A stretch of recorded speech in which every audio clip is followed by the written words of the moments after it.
Hello and welcome to Minecast Podcraft, a Minecraft podcast. I'm your host Maya Jade, and you're currently listening to the first official episode in this podcast series. And my guest this episode is a Twitch streamer based in the UK. They've been streaming for just over 1 month and will probably be hitting 500 followers by the time this is actually up. They're an LGBTQ plus streamer who usually plays Stardew Valley in Minecraft, with a personality like a ray of sunshine and streams to spread positivity. Toadismyname is their Twitch name, but I'll just be calling them Toad today. So Toad, how's your day? It's been good so far. I did a lot of university work today. How has your day been? Pretty good. I know we are in different time zones, so I woke up about 5 minutes ago, and then just got right on here. Yeah, it's 5 p.m. here, so it's like cup of tea time and nap time. Every time is cup of tea time. I just had my cup of tea myself. Cup of tea is a really, being in the UK, tea is one of them things that, you're brought up with. And my mum, every time you were sad or happy or whatever, my mum would always be like, oh, have a cup of tea. So now whenever there's an event, I'm like, oh, it's a cup of tea. It's time to have a cup of tea.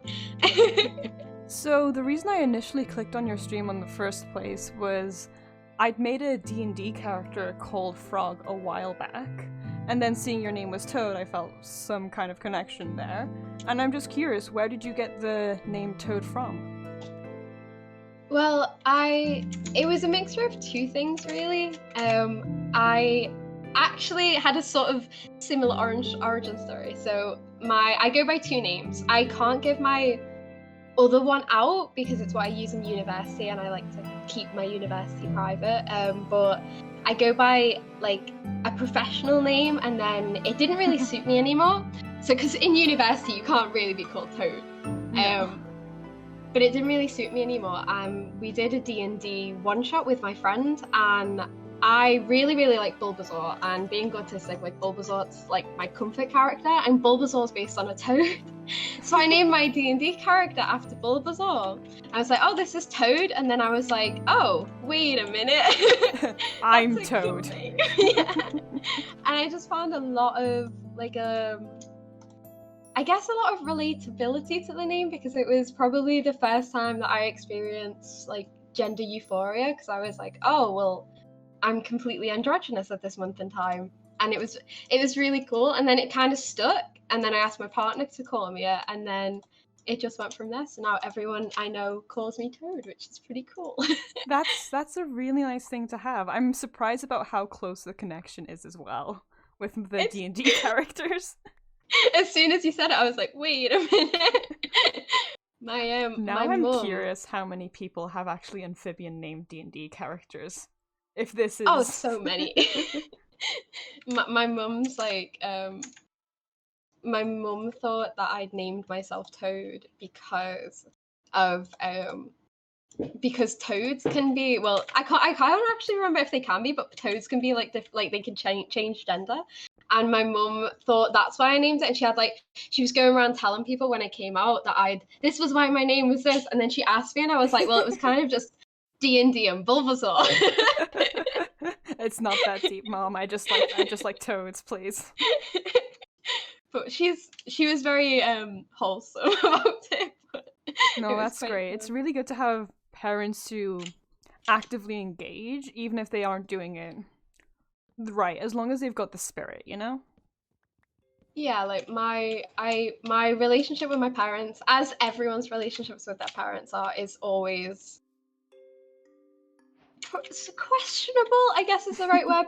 And when I came out, it's definitely been a learning opportunity, but I think sometimes being LGBT and going to university and things like that and living independently gives me a wider view of the world than my parents ever had or my friends have. So you can't necessarily judge someone, I don't think, for being ignorant of being non-binary or issues, because then they would never have found them out. So I hope that I can teach my parents some stuff about being non-binary and autistic and things like that. Yeah, and being in school, we all learn that there's always going to be more to learn, so we can't really judge people who are older, who just don't have that education yet, because they haven't got around to learning it, as we're all still learning at the end of the day. Yeah, and I definitely think that's something that people, especially young people, forget. Is that people are still learning, and it's like not everyone's like a really evil person. Some people just genuinely don't know their own mistakes, and it's like my parents get the theoretical side because I study gender studies. That's how I realized I was non-binary. I studied gender. So my mum understands the theoretical side, but she never understood it for a very long time as like emotional side. So now I like the explain actual interaction with a person who does identify that way. Because you've got the impersonal and then the impersonal side of the interaction. And it's really like, it's interesting speaking to someone like that because I get to, like, my mum will ask questions and things, and it's been definitely a learning journey, like, with them, but parents need time, and I always think, like, you can't expect everyone to just be the perfect person, and I know I definitely was not the perfect person, and I'm still growing, so you can't expect everyone to be 100%. But then you have communities online, and I think like the online community of like Twitch and TikTok and things like that really helps like build up that validation while other people are getting used to who you are, if that makes sense. I feel like I'm rambling. No, that's good. You're kind of getting your thoughts out there and fleshing them out a bit, because that's also something I've noticed a lot about TikTok and Twitch, at least from how the algorithms kind of sorted it for me, is that there's a lot of positivity for LGBTQ communities there. The type I wouldn't have even imagined existed maybe 5 or 6 years ago, and it's so plentiful that it doesn't seem out of the ordinary at all. It seems like it is the norm and isn't something that was legalized in the US less than, 3 years ago? I think in the UK, if I remember right, like Katy Perry's song Fireworks is older than gay marriage being legalized in the UK, which is crazy. Like I remember Perry's being Hot scared. and Cold was more revolutionary than the UK. To be fair, that song was one of the things that made me be like, wait a minute, because it'd be like especially the I Kissed a Girl song, and then I was like, wait a minute, that sounds cool. Speaking of songs, there's one song I got wrong for the longest time. You know that one song that goes, "Man, I feel like a woman." Da, da, da, da, da, da. Yeah.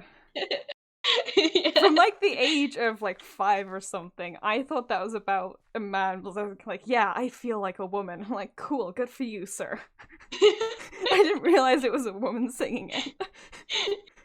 I love there's a song that's just been trending on TikTok from the 1950s, and it's called masculine women and feminine men. It is super problematic. It's super problematic, but it's really like interesting to hear like that the issue of like gender identity and gender politics has always been a thing. But I definitely agree with you when it comes to TikTok. Like I was a survivor of Tumblr.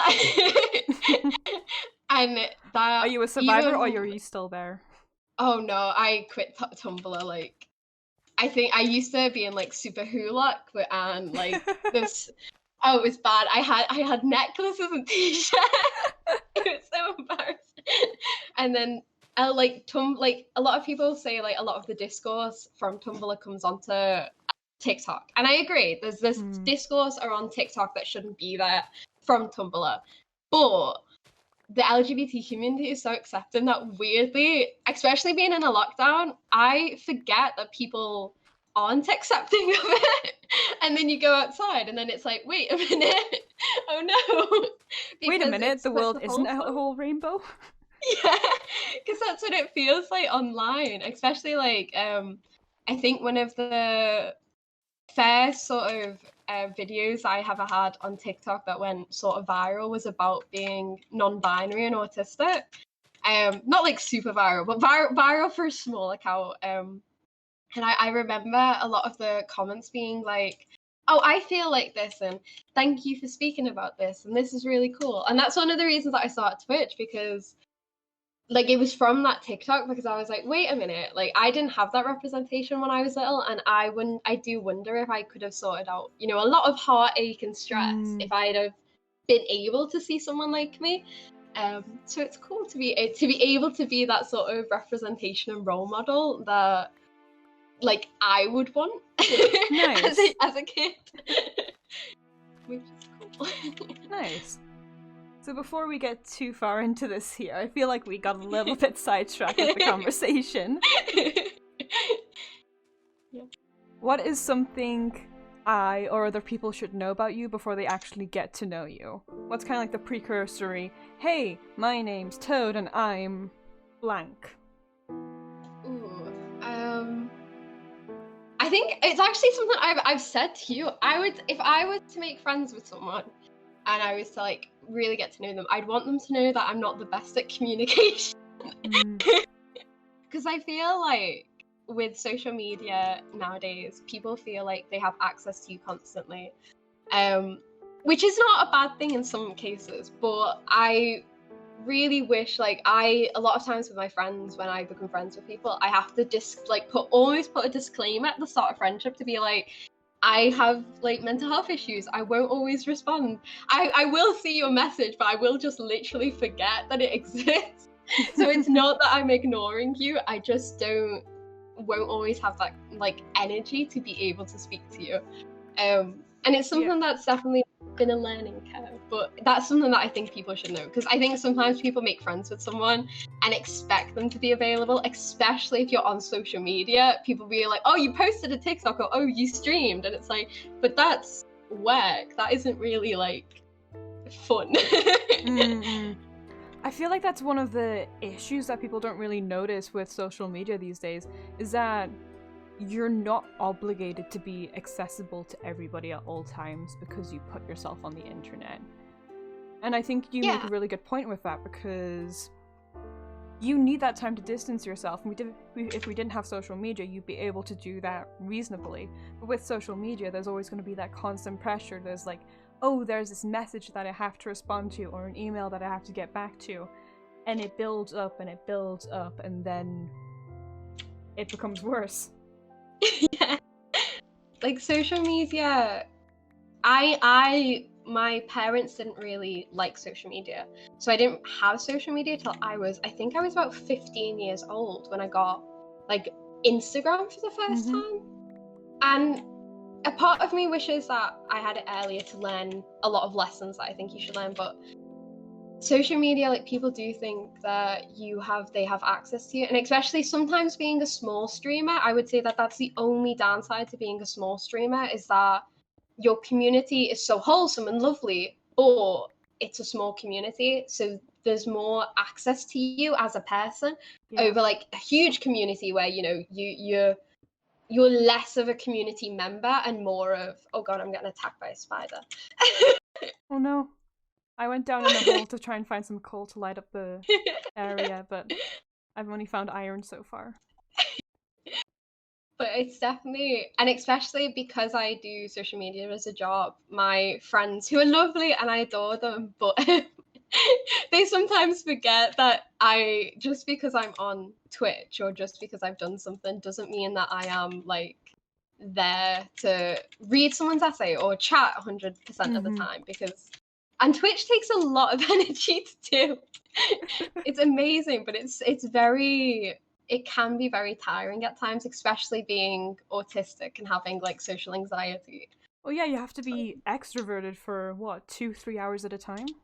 Yeah, and you're all by yourself as well, so there's not really anybody to take a break from when you let them speak. It's really like, oh crap, oh, it's a tiny baby. I feel like I'm getting targeted here by all the monsters. I'm sorry, I'm leaving you up here by yourself.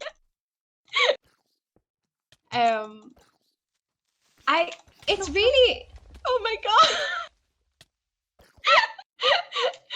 I think I lost you.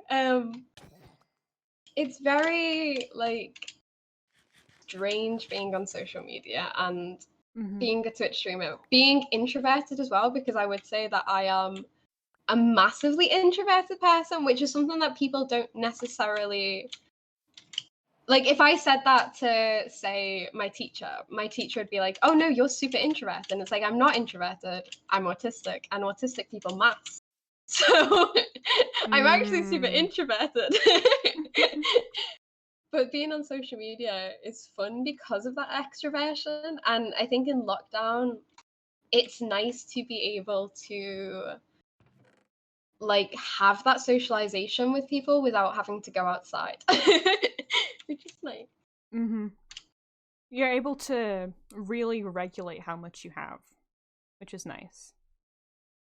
And the community as well, especially like when you get regulars, or just like there'll be certain people that come in the chat that I'm like, oh well, I know you're really, really lovely, so I'm super excited for the stream now because I know that it's going to be a great stream because you're there. And it does feel like you make friends. And I had a really bad day yesterday, which is, 1 minute, I'll do the date, the 6th of February, and I had a really bad day and I didn't want to stream, and my therapist was like, you should stream because you shouldn't just show off your extrovertedness when you're streaming. You need to be able to be honest and vulnerable with the people who follow you.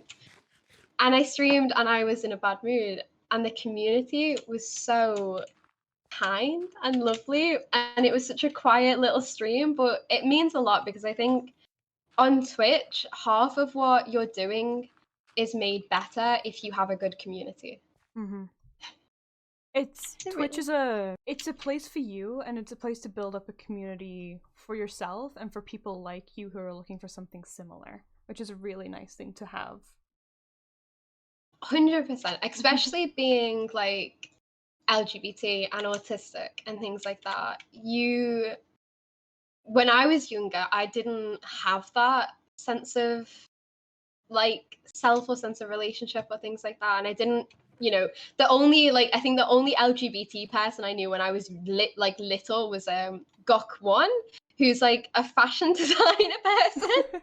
And he was the only person I knew who was LGBT. And it wasn't until I was older that I found other LGBT people to look up to. But because of that, like, there's a lot of lessons that you need to learn and you don't learn them. And now Twitch can help people, and people who watch streams can watch them and be like, oh, well, the way you talk about non-binary is how I feel, so maybe I'm non-binary, so I'm going to explore that. And I think that Twitch can give people a chance to have that sort of representation, have that, like, basically the stuff that I missed out on. I'm really explaining it really badly. No, I get what you mean. You're trying to be the role model you never have, and I think you said that earlier as well. Before we go ahead and get too far into this, I'm actually going to explain for you viewers at home what we're doing here. So this is going to be a podcast which is a conversation/hybrid. I want to have a conversation and really get to know the person I'm talking to. I want to interview you about your lives, your beliefs, and just get a deeper understanding of who you are as a person. Content creators, I feel we always see them as through some sort of filter, and if I can even strip away a little bit of that, it'll be a success. And in the meantime, we're going to be building a house for you in the server as a little kind of something to show that you are here. So, first question I actually have lined up for us today is, why did you start streaming? I'm sure you probably get this question a lot on stream, but let's try and dig a bit deeper here, find the real meaning behind it. Streaming, like, so I watch a lot of Twitch streams. I've people who stream do watch a lot of Twitch streams, which is really cool. And especially there's two particular Twitch streamers called Callie Tears and Kazi, and they really made me feel like home. And I'd watch their streams and I'd feel like I was at home. And it became like, I don't know how aware people are of autism, but sometimes not sometimes, but with autism you have hyperfixations and special interests. And hyperfixations are things that you can't stop thinking about. And basically that's what happened with Twitch. And my partner needed an upgrade to their computer. So I was getting their old one, and I was like, wait a minute, I could Twitch stream if I got a new computer because it'd run everything. And then it was like, oh yeah, I could Twitch stream. And then it became a fixation. Well, it's got you this far so far, hey? Yeah, it worked. It's like, Twitch streaming is like something that's like, when you watch Twitch streams, especially Twitch streams that are smaller streamers, you feel part of a family and a community. And I think sometimes in lockdown, especially in lockdown, and especially like younger Toad, I didn't have that community. And there's some people who watch me who are like 14 years old, and they're like, oh, I look up to you, or I've made friends from this community. And it's like, I wish I could have done that. I wish I could have made friends when I was younger, because you never had that. It took me a long time to learn about, like, I only came out as non-binary last May. And it took a very long time. And I think if my streaming has become this outlet of vulnerability as well, not to get like super deep, but because I have mental health issues, I see a therapist, and my therapist thought streaming was a great idea because one of the things that I struggle with is being vulnerable. And my therapist thought that Twitch streaming could be a way, because you can't hide anything. Yeah. And it's Twitch live streaming, TV, folks. Yeah, which is great, but very, very scary sometimes. And I think like one of the reasons I started Twitch streaming was because of that idea of being vulnerable and being someone that people like. Okay, this is quite deep. This is the real reason. I don't actually tell and really speak to people about this, but I'll go in. I've spent a lot of, like, for any, especially autistic, like, people or anyone, like, there's a whole gifted kids, and I was always a gifted kid when I was little. And I spent my entire life being validated for my achievements, but not for who I was. And it became such an issue that I had massive self-confidence issues, and I still have, it's a work in progress, but I was never really, it was never really, oh, well done for trying, well done for this. It was always well done for, your physical achievements and stuff. And I had a TikTok go semi-viral, and someone commented and put, I've never seen this represented. Thank you for posting this. And I was like, wait, like, I could do that to someone. Like, I could make someone feel like they are seen and loved and cared for. And then that's why I looked into Twitch streaming, because I felt like for the first time in my life, I could be, as a person, validated for being a person, but able to give that confidence and love to other people instead of just having self-hatred. It's really, really deep. No, I actually really understand how that feels, because same kind of deal in school. I was like, yeah, I can get by without studying, I'll get my A's, I'll do fine, it's whatever. But no matter what award I won for a math test or whatever, I'd always downplay it. Like, even in part of a graduation speech, principal made fun of me because I was like, oh, I got above average on these math tests. And he's like, look how humble she is. And I'm like, no, don't call me humble. I'm not being humble. There's nothing. I didn't feel like those achievements were worth anything to me. Yeah. I have a frame on my wall that my parents got me for those achievements, and I've taken everything out of it, and it's just a blank frame now, because there's nothing I'm too particularly proud of that I've done. And when I first started talking to you as well, I was like, hey, don't actually share my channel yet, because I'm not proud of it yet. And taking this initial step to make this podcast something I've been thinking of for a couple months that I've really put my time and effort into, I feel like it's something I'm finally going to feel really proud about and want to share with people.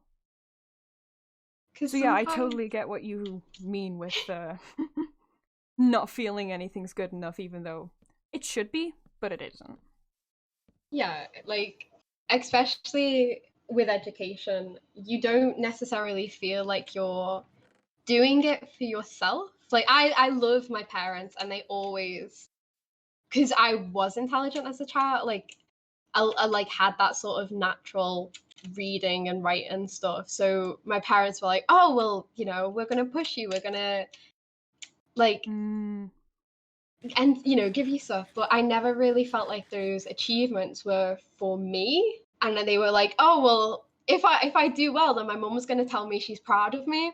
And it became such a thing that when I like, so I don't know how if you know much about the British school system, but it goes primary school, which is like up until you're 10, and then high school, which is 11 till 16, and then college or sixth form, which is 16 to 18, and then university, which is college in America.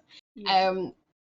And in college, we have A levels to get into university, and I had a mental breakdown, basically. And instead of going to this prestigious university that I'd got into and I was like super hyped for, I ended up going to one that had a lower reputation because I didn't fail. I got like a passing grade, but it was a fail in my eyes, and I couldn't go to that university. And I think I had like a year-long mental breakdown over it, and it's still really hard for me to talk about. But Twitch has given me the satisfaction of like, I worked for this instead of feeling like things were like it didn't mean anything. I'm really glad I didn't go to that university. It was a different course and everything. And I go to the same one as my partner, which is really, really cool.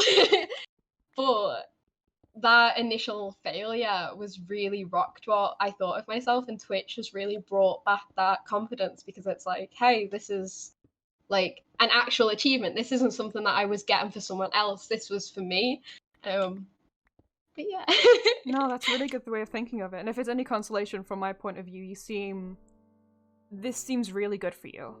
You seem to be really taking it in stride, and you seem like you belong here in a sense, you know?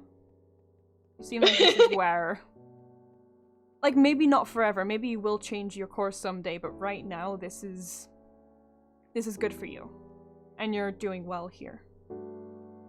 Great. I think Twitch has taught me about vulnerability and about like managing yourself, and it's taught me a lot of things. I haven't been streaming super long, but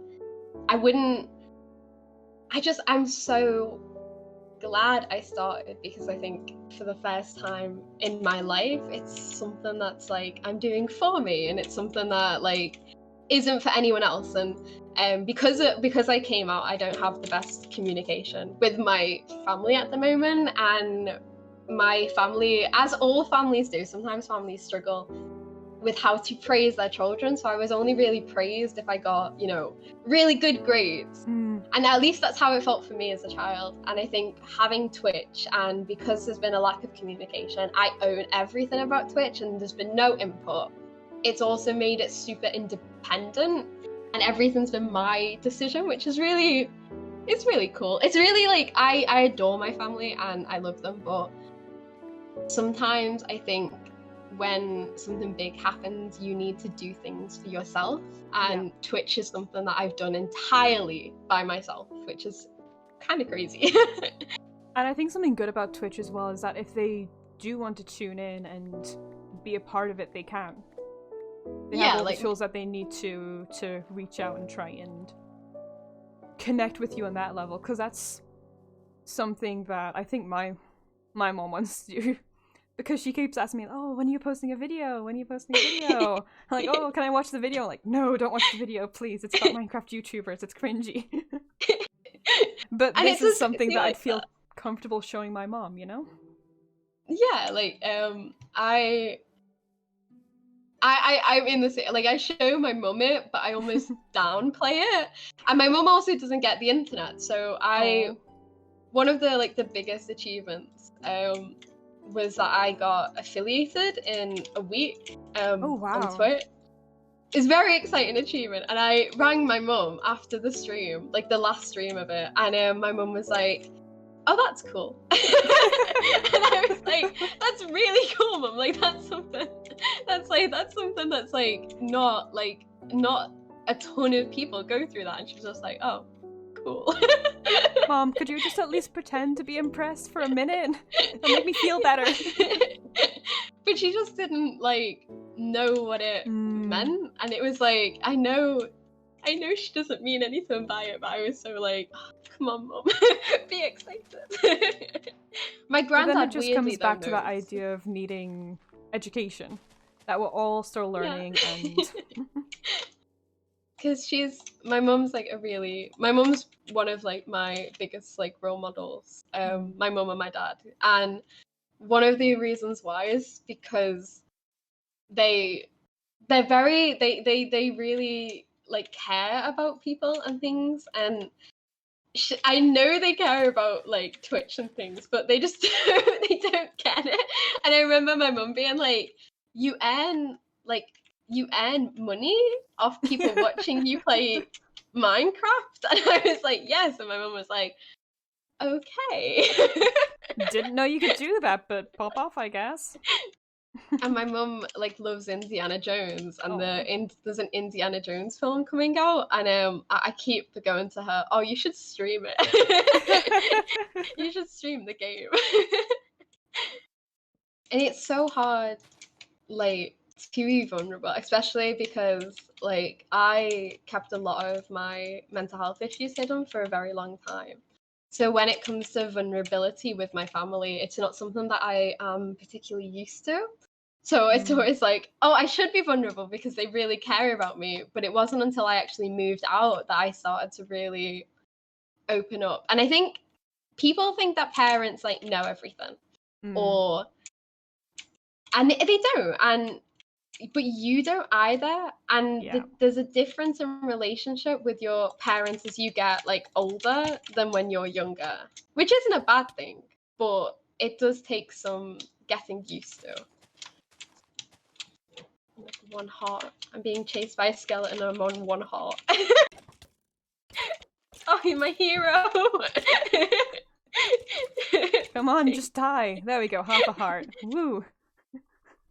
Family relationships and family dynamics are super important to me, but I think that moving out changes the way that you, and having independence, it changes the way that you view family, which isn't a bad thing, but it does mean that you need to adapt. And you need to give your family a bit of time, because like I know my family found it hard with me coming out, but it wasn't necessarily because they were like, I remember them being like, oh, but we love you, we accept you no matter what. But then it was like, well, if you love me and accept me, why are you struggling to say my name? Like, why are you struggling to deal with that issue? But that was more to do with just growth and age, and parents, they don't necessarily go out and research things, do they? They're just like, oh, this is how the world is. And it's all based on older ideologies as well, because that's what they grew up with, that's what they're used to, and it's more difficult to unlearn than it is to learn. Yeah, and especially with like my friends, when I came out as non-binary, I'm like, did I die too? That's so bad. Like, even my friends who are like, you know, they're I was about to say they're modern, but that sounds really strange. But they're Gen Z, and there's a lot more understanding. But I still had to explain to them things about being non-binary because they didn't understand it. And it's very cool. But it's very cool. I'm now the resident non-binary person though in the group. So whenever anyone has a question, they're like, I had like a message from my friend about I think it was neopronouns the other week, and it was like, what are neopronouns? And I was like, it's 2 a.m. You can Google this, please. But I can't, you know, I one of the reasons my therapist recommended Twitch was because I also like to talk a lot for being an introvert, and I'm very political and very sort of, I love education. So whenever one of my friends was like, the reason why they like my Twitch streams is because it'll just be like a normal Minecraft Twitch streams, and then the next minute I'll explain capitalism or like the Irish like potato famine and stuff like that. And it's just like, is that a good thing? It's not exactly I think I had a like speech the other day and I was teaching my stream about the plague. It's like, why? But it was fun. Honestly, that sounds like such a good stream, and you know what that means? You guys should check it out next time they're streaming, so you can check out all the fun facts about plague and plague. Has become it's become a bit of a meme to have like fun facts with Toad. Which is like, it's really, really cute, but it's just like, oh my god, I didn't mean for this to become a thing. And now it's a thing.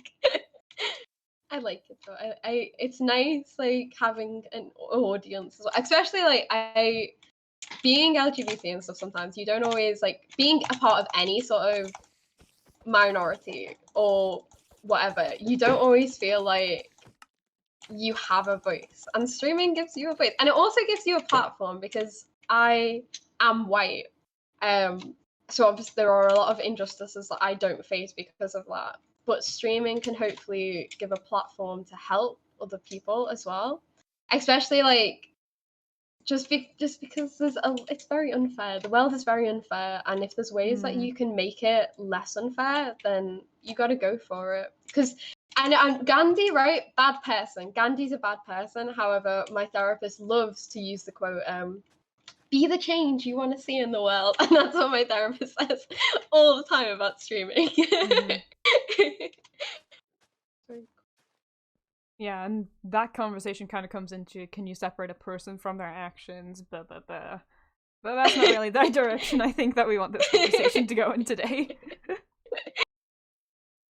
So I think I've had that debate on stream. I wouldn't be surprised, honestly. Because I was like, oh my, I think someone mentioned someone, and I was like, wait a minute. Wait a minute, I have opinions. Very cool. I found some flowers.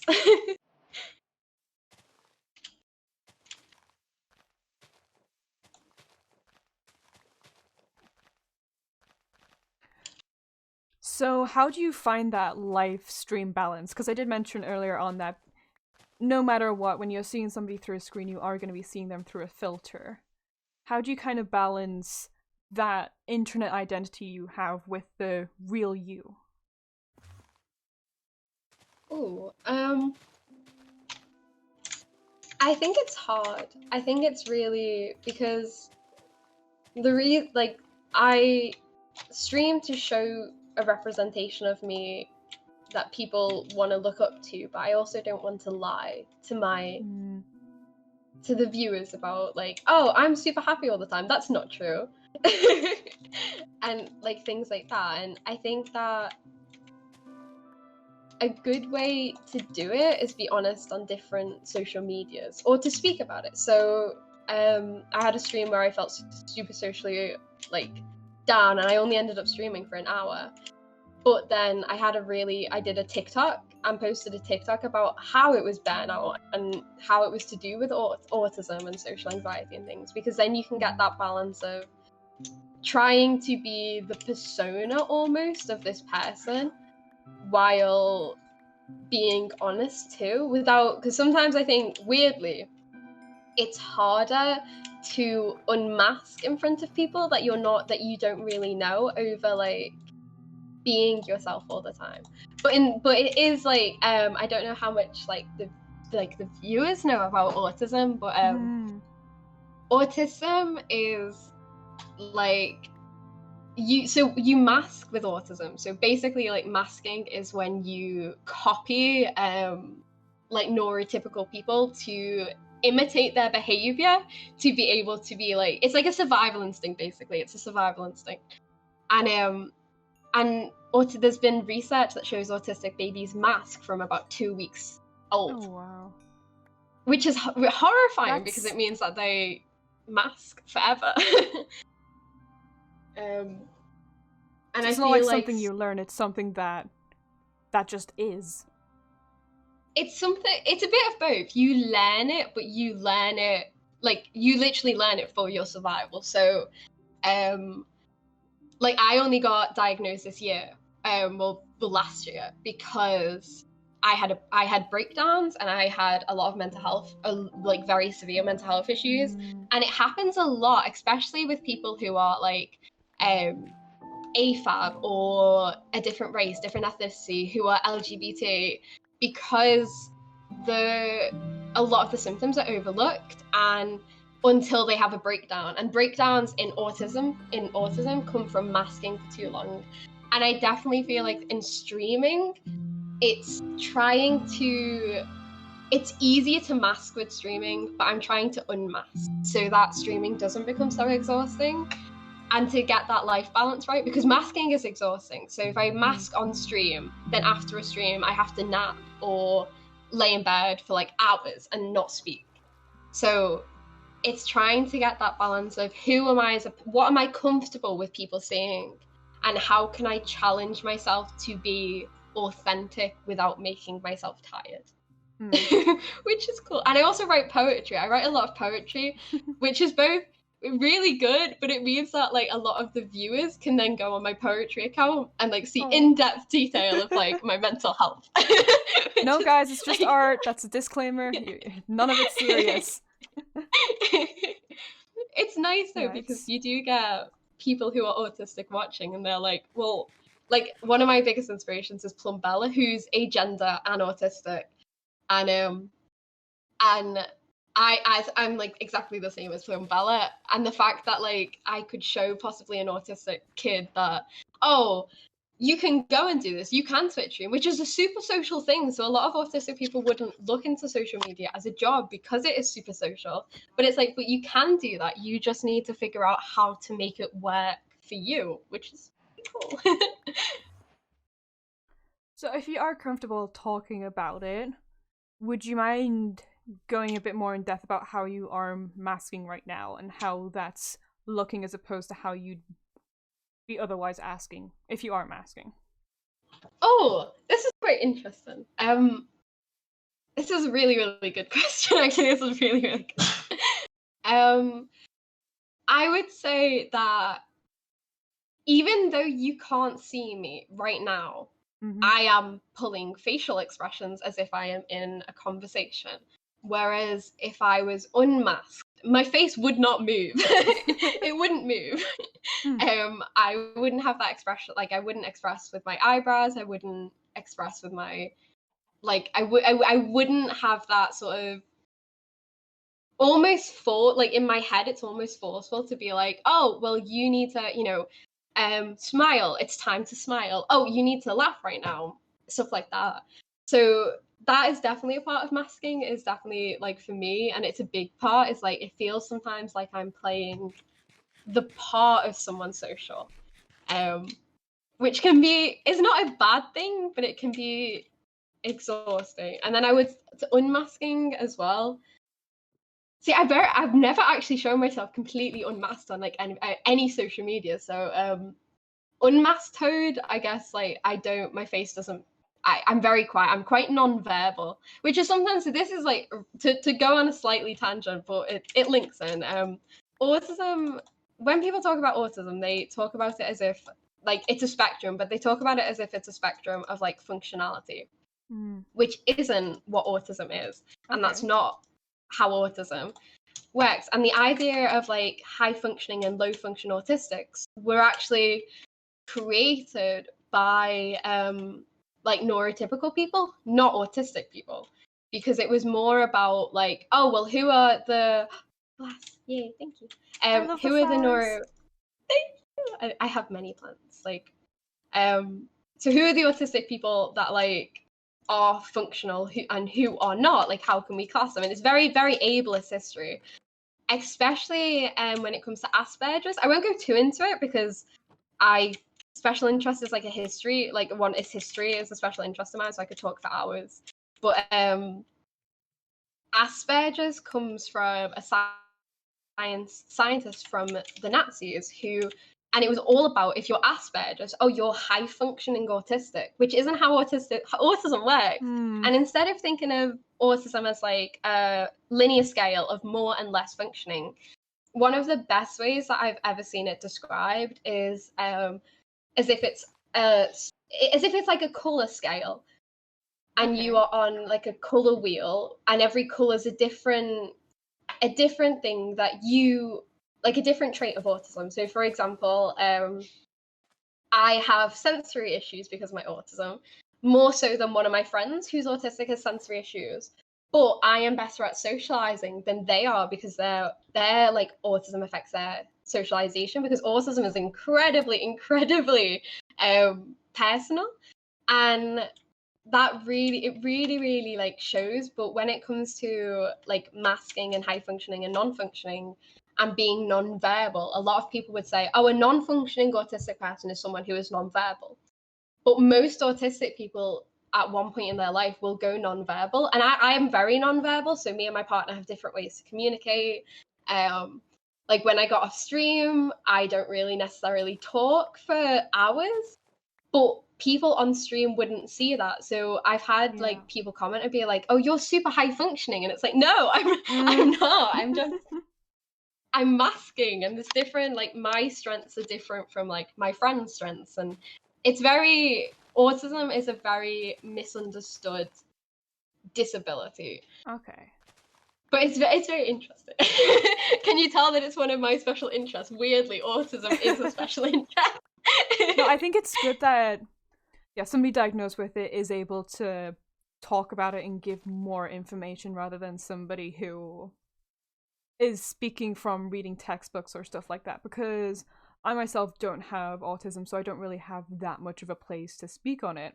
And it's gonna sound bad, but before this conversation, I did have more of that perspective of high function and low functioning, that some autistic people are able to deal with the world better than others, whereas rather it's just a spectrum, and what I'm seeing is how good they are at hiding it from people.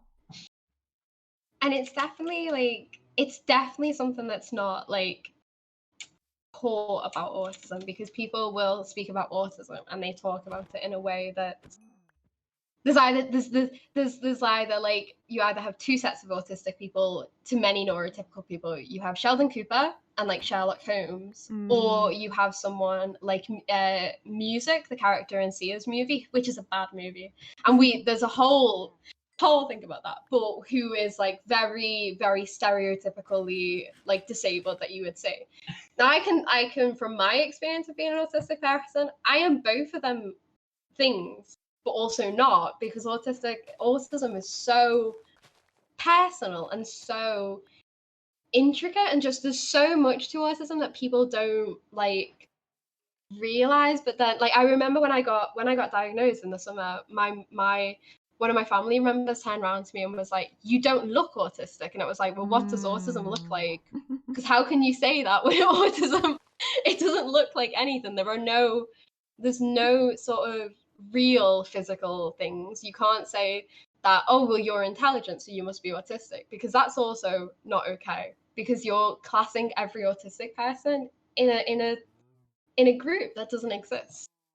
Especially, like, you also have to think of cultural differences and how minority groups are affected worse, because they are not, like, it's harder to be diagnosed with autism if you are a minority group. So self-diagnosis, there will be people who disagree with this, but self-diagnosis in the autistic community is actually like completely widely accepted because of how difficult it is to get a diagnosis within the community. Yeah, I've heard that as well from Tumblr, but the only Tumblr discourse that was actually like accurate. So yeah, thanks for going into that and being open about it. So now for a couple less serious questions. What does a typical day in your life look like? What's the typical Toad agenda? Well, so I would say that, because me and my partner, we're very, I don't know what the word is. We're very like partnered, I guess. It sounds like we're cowboys. And so we usually get up together, make breakfast. Neither of us really speak for the first like 3-4 hours of like waking up. And then it'll be like, what university were I have a bullet journal, because a lot of people like will be, you know, when you're neurodivergent, you forget things. So you'll always have like, you'll go to one therapist and they'll be like, make sure you have a bullet journal. But I actually have one and it works. And then it's like university work. And then because I stream every day, I start getting ready to stream at about 3 o'clock because I stream at 4. So I try to make all university work, you know, youth 8 and stuff before 4, and then it'll be streaming, and then it'll be ending stream, and then napping, and then cooking. Very organized, very regimented sort of days. And then it'll be playing like a game till like 2-3 a.m. in the morning. So your university is a big part of your life then, because you spend pretty much half the day doing it. Yeah, like I think all in all, my university, I'm meant to spend about 40 hours on it a week. Which is, so my partner goes to like the same university as I do, but our courses are very, very, like very different. And I spend a lot more time on my course because English and history are so, there's so much reading in the courses. So much reading. So much reading, so much essay writing. Oh yeah, reading, like I think today, I spent today reading The Winter's Tale by Shakespeare, and then reading essays about it. And it was really, it was good, you know, it was really good and I like it, but yeah, university is a huge part of my life, which is, it's nice, but it can be overwhelming at times, I think. So you're in university for English literature and history then, right? Yes. What are your goals with that degree? Why did you go into it? Where do you want to be on the other end of things?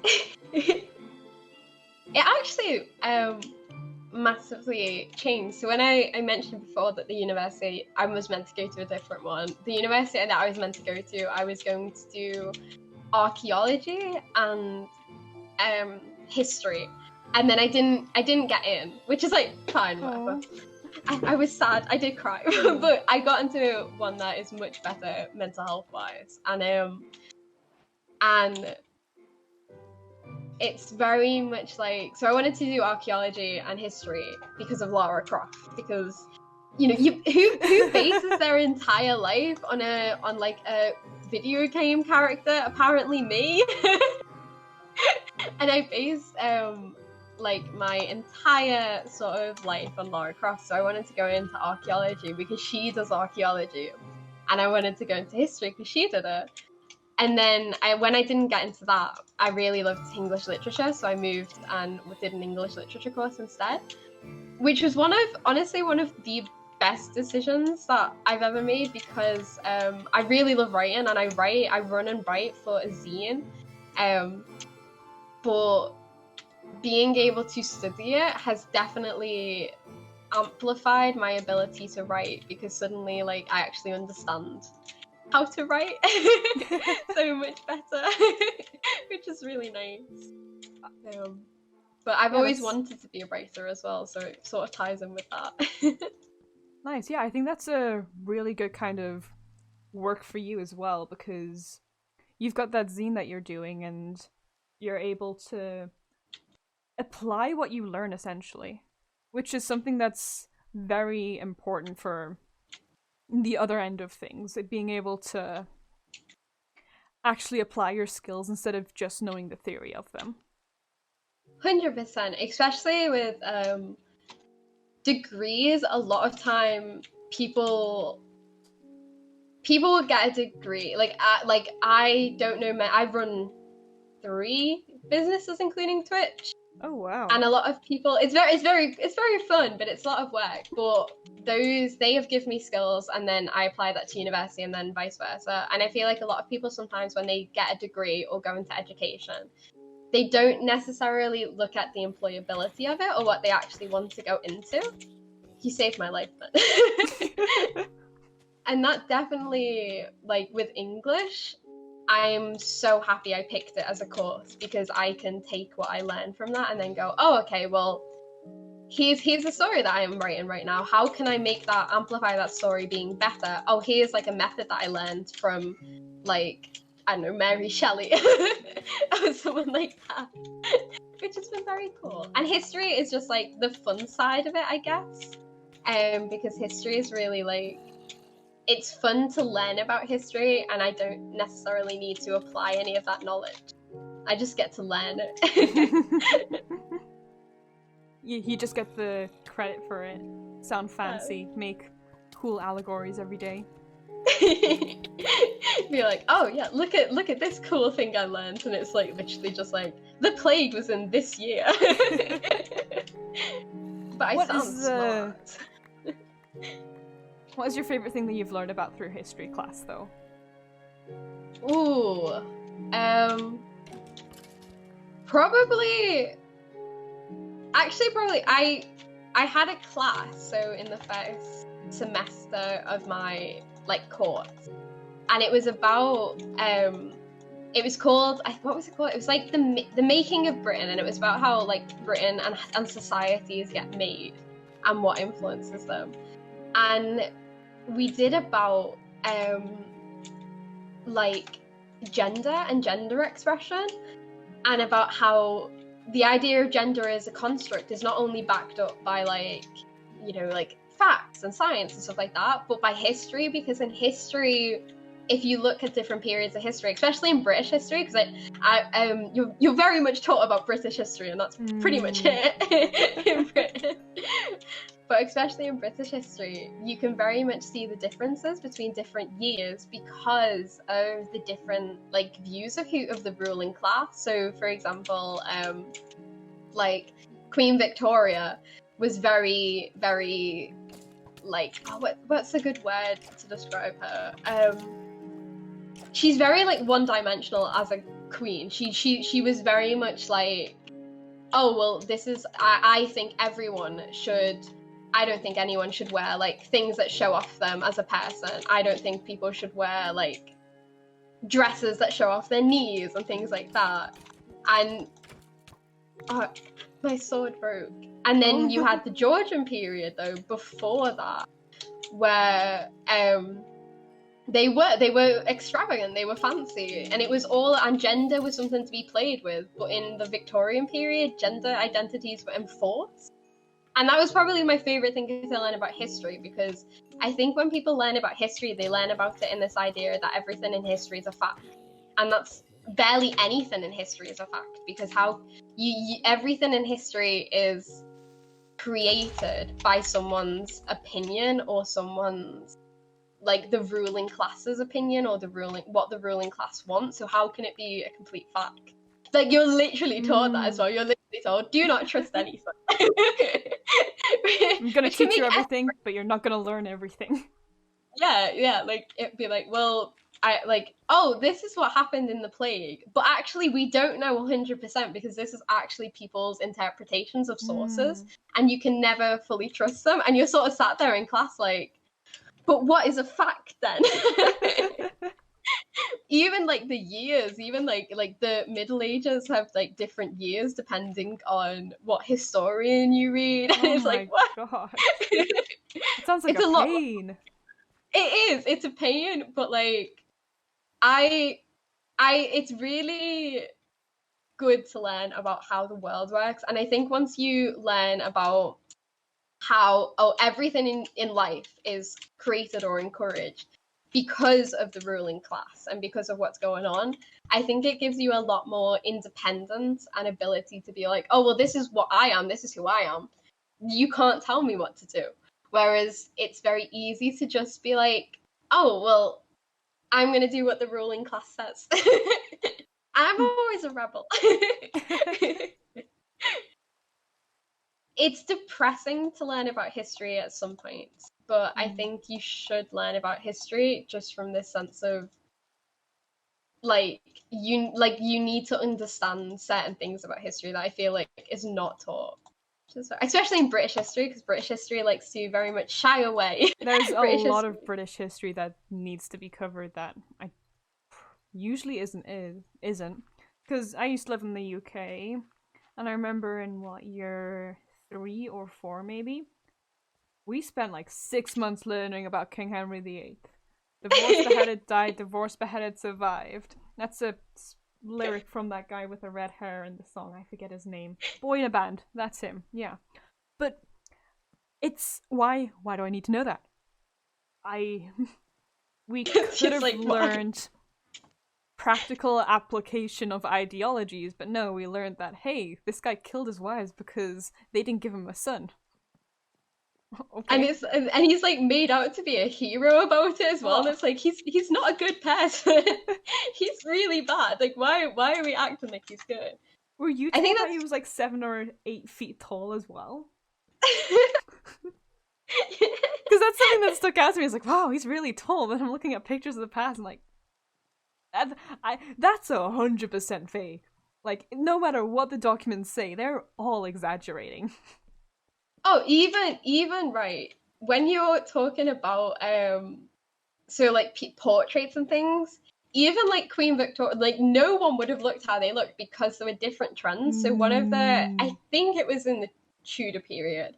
One of the Tudor period trends was like if you had a big forehead, you were like smarter. So people drew the Tudors with like huge foreheads, but it's like that's not what they would have looked like.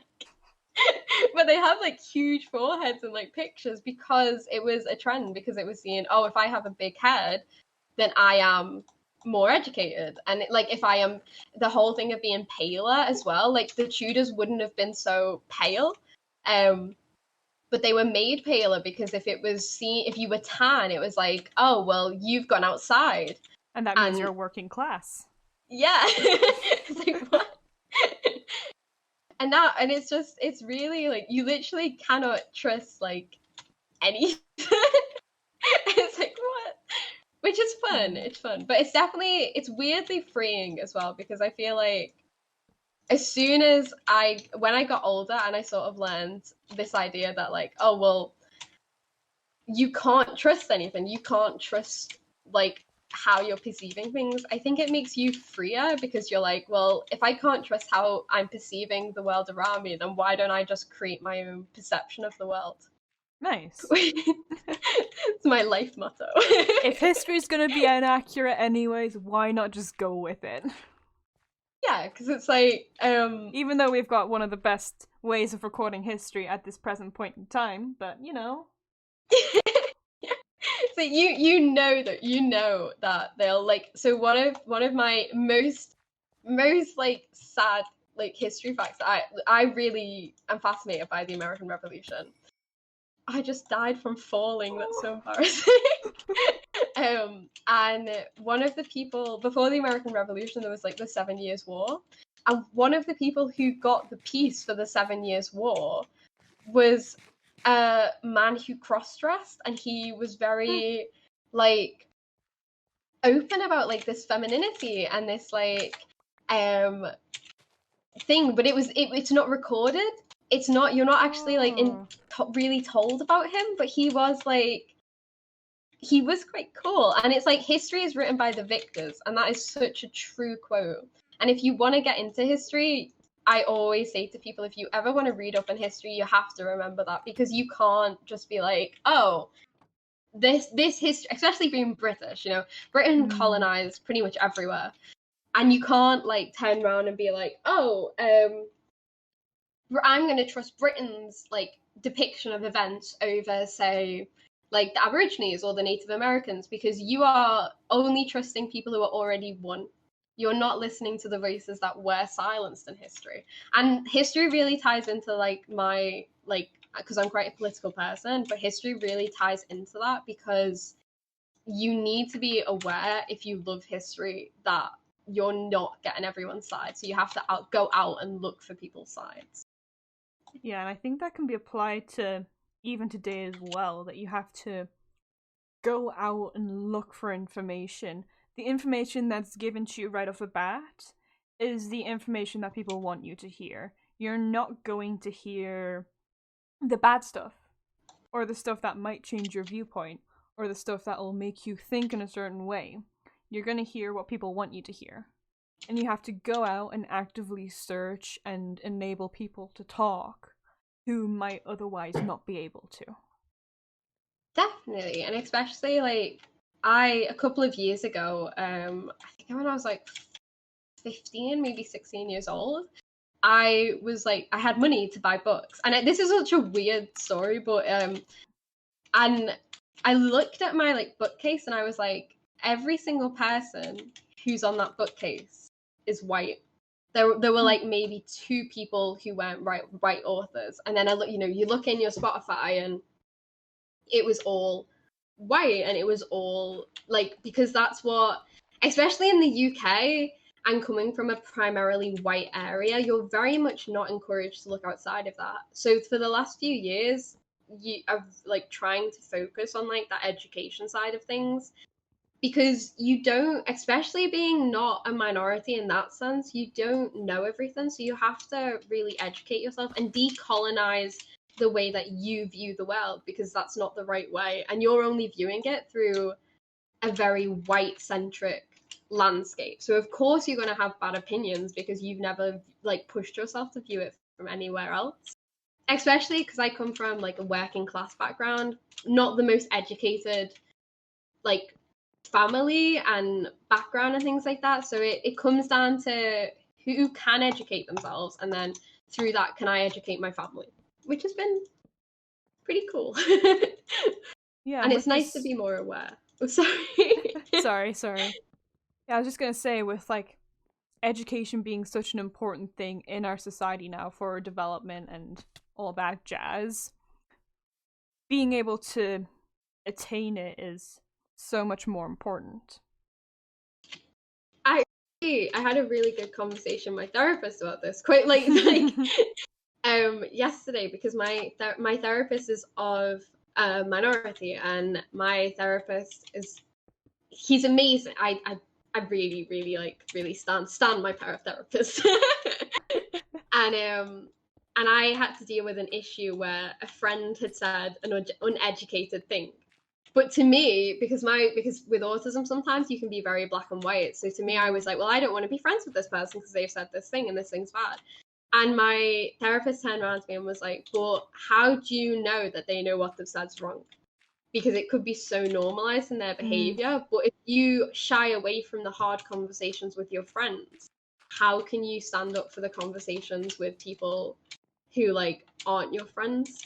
And how can you be an influencer as well?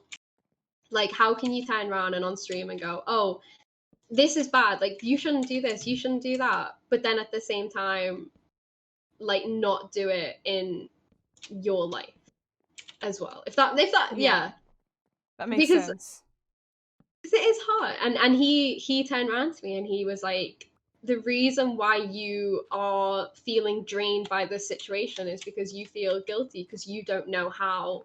You want to be a good person, but you don't know how to be a good person because you don't want to put yourself in an uncomfortable position.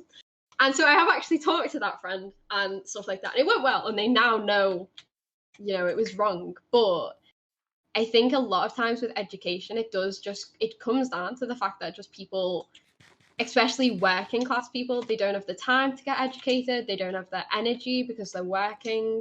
But then their ignorance is just so... It's bad. It's bad, especially like being LGBT, being non-binary, you deal with that and you deal with this ignorance, and it gets to a point where it's so tiring, but at the same time it's just how it is, and you just have to accept that you have to teach people things because they might not always get the thing because they've never been educated in it. I feel like I'm super political, which is, I guess good. I don't know. I think it's good for people to know and understand politics, because that was an issue with me in high school. I didn't really know that much about politics, so I wasn't able to properly argue my points when the time came down to it. So I was stuck with people who knew way more than I did, and I didn't know how to defend myself. And that was really annoying. Yeah, like it's like especially so in the UK, I was always taught from a young age that like a certain party was bad, like the Conservative Party was bad, and I was always taught that. So I didn't have any knowledge of politics, but I knew they were bad, and that was it. And as I've gotten older, like, but you have to put in that effort, and that's the thing. Like, a lot of people they don't realize that you have to put in effort, and it's like, of course you do, because how can you be educated? And you have to put that effort in to be educated from people's different experiences. Like when you asked about the podcast and you mentioned to me on Discord about like LGBT issues and autism issues and stuff like that, it was like, oh well, that's really awesome, because these are issues that they're like coming from someone who's real, if that makes sense. Whereas like instead of a textbook or someone who's not autistic, because they're coming from someone who knows these issues better than like someone who's not autistic. Yeah, it's not like I'm gonna go up to some random person like, hey, what do you think about autism? And then be like, the vaccines did it, please. That to be fair, my mum got the COVID vaccine, and that I just wouldn't stop joking with her about that. It's like I sent her like text messages, and I was like, one of us. Because it's so stupid. It's such a stupid, like, ignorant, like, theory and stuff, and it really makes me mad. But then it's just like, it's so stupid that it's almost comical, because it's just like, I don't even, like, what is it? Why do you think this? Like, here's the thing that really gets to me.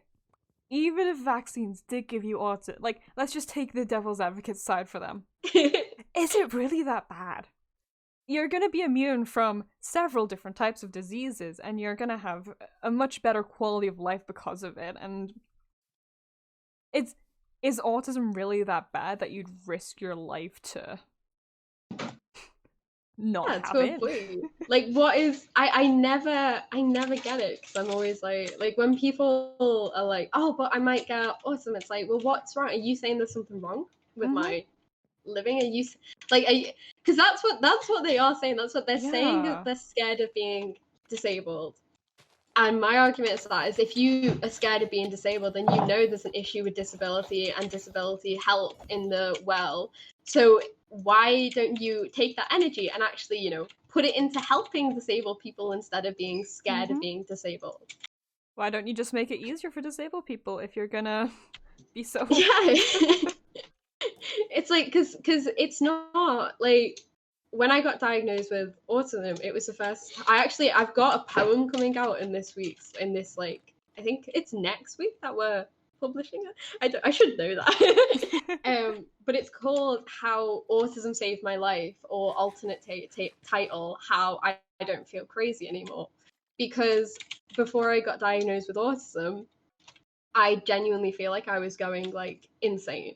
Because I'd have these meltdowns, and I couldn't touch like slime, and I couldn't touch like raw chicken, you know, any, like, so many things. And I'd have these big meltdowns, and it'd be like I couldn't control my reactions, and I couldn't control myself.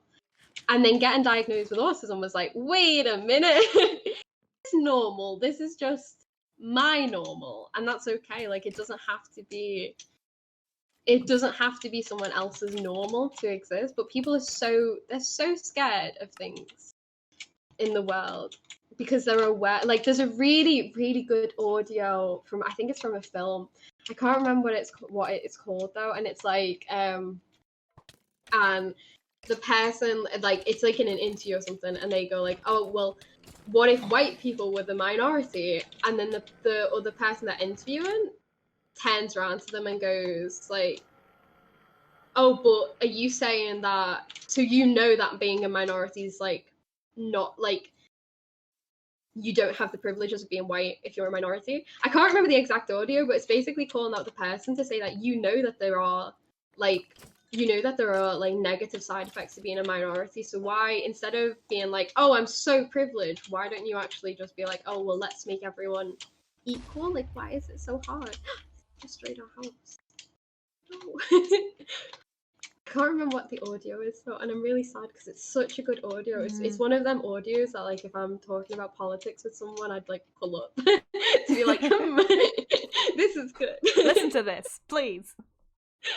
Because there's some amazing activists out there as well. Like Crutches and Spikes is an amazing Black disability activist, and she really has opened my eyes to so many issues that I wouldn't face or see because of where like my like position in life and my skin color. And she's like, if anyone like really wants a really good activist though, like I built that wall.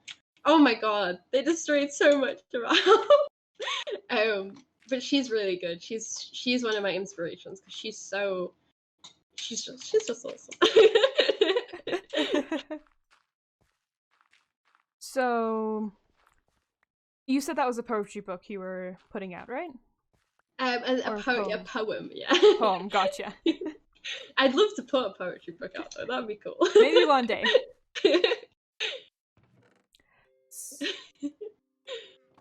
So in that regard, you were saying that being given the label of autism saved your life in a way because you were able to put a definition to it.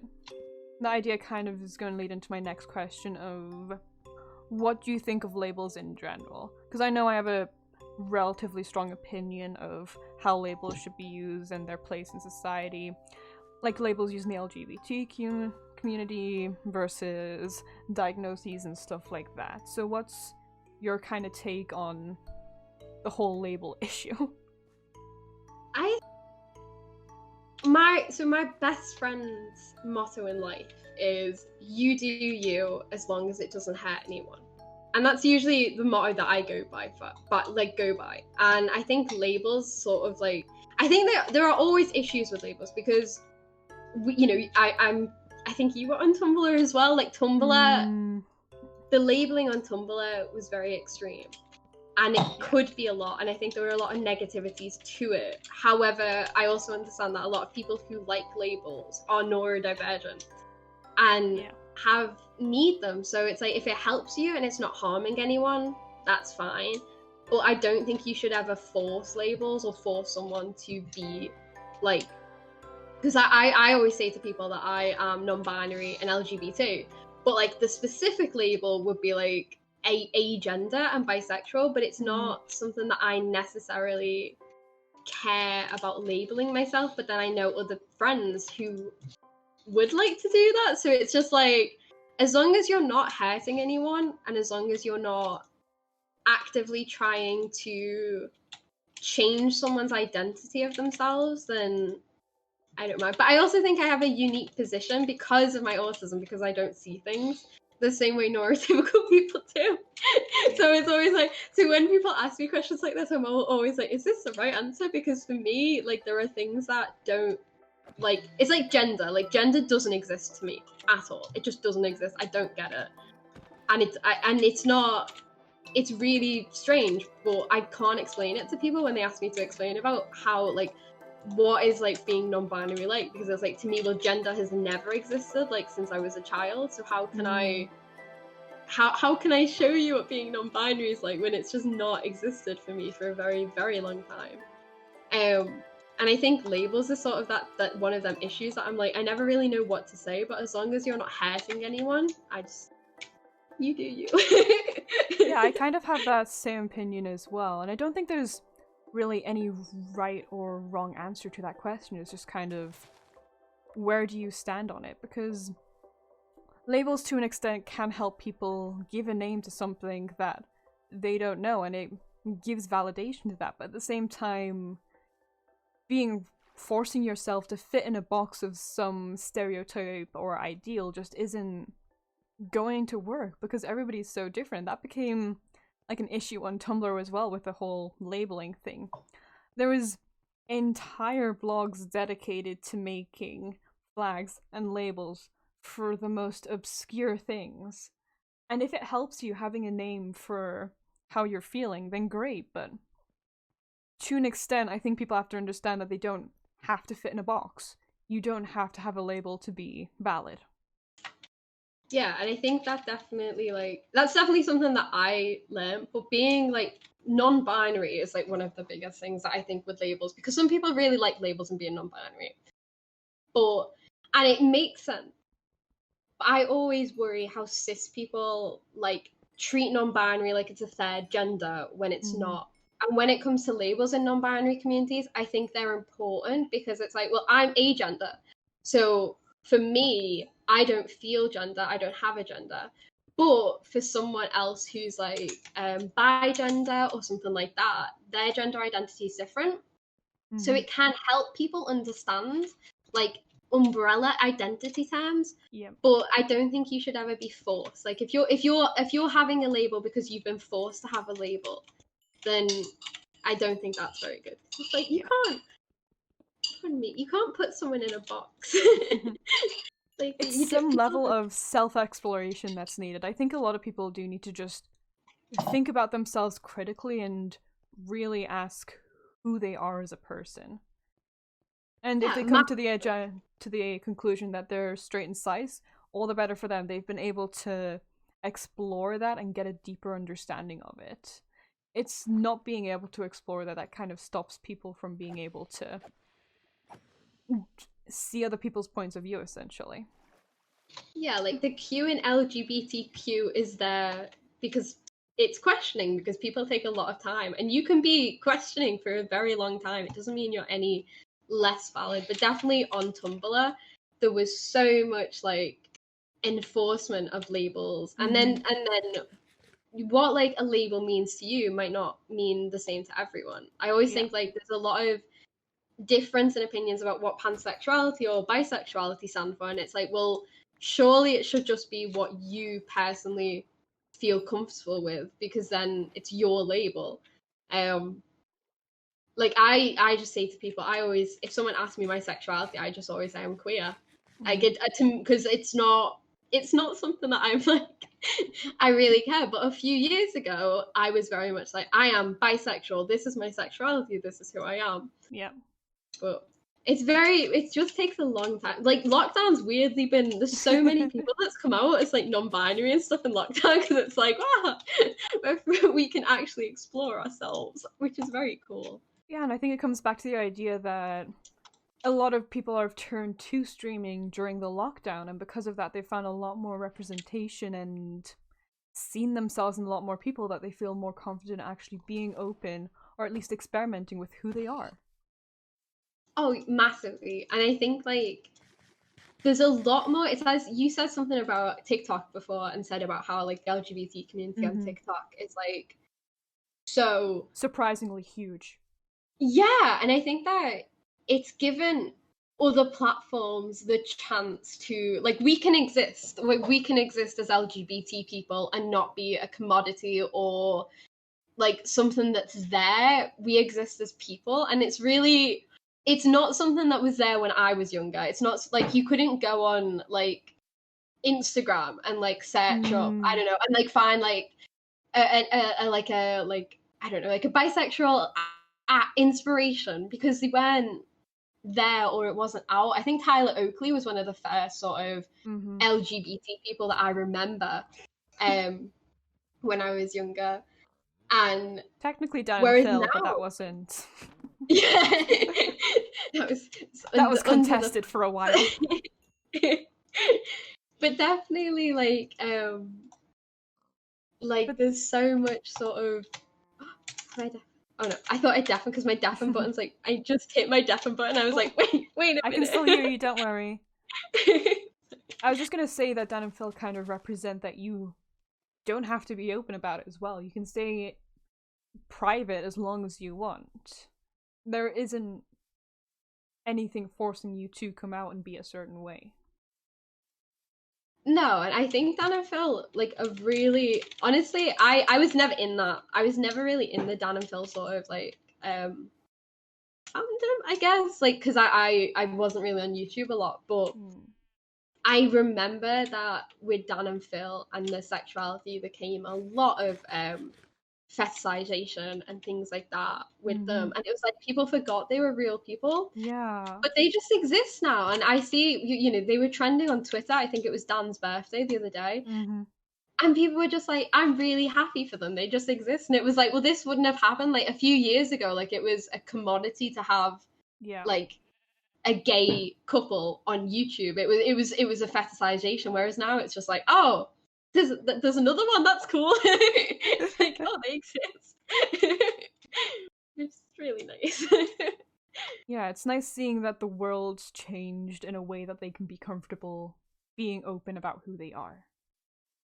Because you couldn't do that, especially when like I come from a Catholic high school, and I remember like when I figured out that I was into like everyone basically.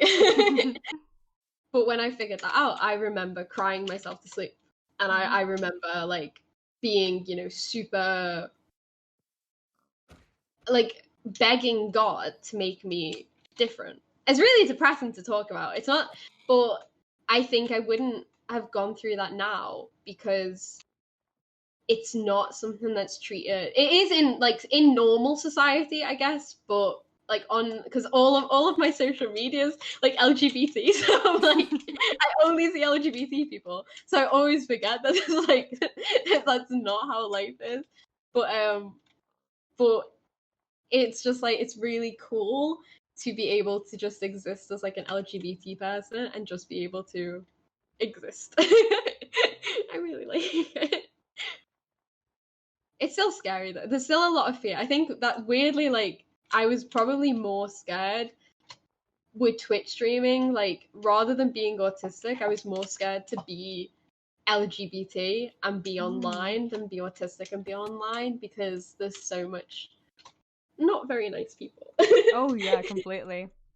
I think in part as well is that LGBT's easier to understand, so therefore it's easier to hate, essentially. Yeah, and especially like being non-binary, it's very easy to just go, oh, like this person's non-binary. Yeah, you know what? They're a girl. Screw them. They're a girl. I'm only going to address them as a girl. And it's like, no, please don't do that. But it just Yeah, because that's kind of my opinion on gender identity as well. Like, I don't care. I really don't. Like, a lot of my YouTube comments before I did any voice talking were a lot of he, and I'm like, okay, whatever. And I kind of want that to translate over to how people should see other people in general, like just separate from separate from the presentation. To be about the content, about the works produced. I don't want to be popular or famous because of a gender. I don't want people to be able to say, "Oh, you're only popular because of your gender." Yeah, I get what you mean. Like it's really, especially because I wouldn't say quite feminine, but I would say that like some days I am. Some days I look quite feminine, and that those days are the hardest when I stream because I might get more views or I might get more followers, and then in my head it's like, are they following me because I'm presenting like a woman, or are they following me for me? And it's very stressful. But when it comes to like gender identity and stuff like that, I hope for the day that gender identity just it's not. How can I explain it? Okay, there was a trend on TikTok that was, oh, I wish I could be masculine I wish I could be feminine in the same way that men can be feminine. And I think that accurately describes my view, because being feminine in the way that men is feminine is more about the fact that that AFAB people cannot own their femininity without being seen a certain way. And you should be able to be whatever presentation of your gender you are without being seen as anything. You should just be able to exist. And it's really rubbish that you can't just exist as a person without people having to always make judgments.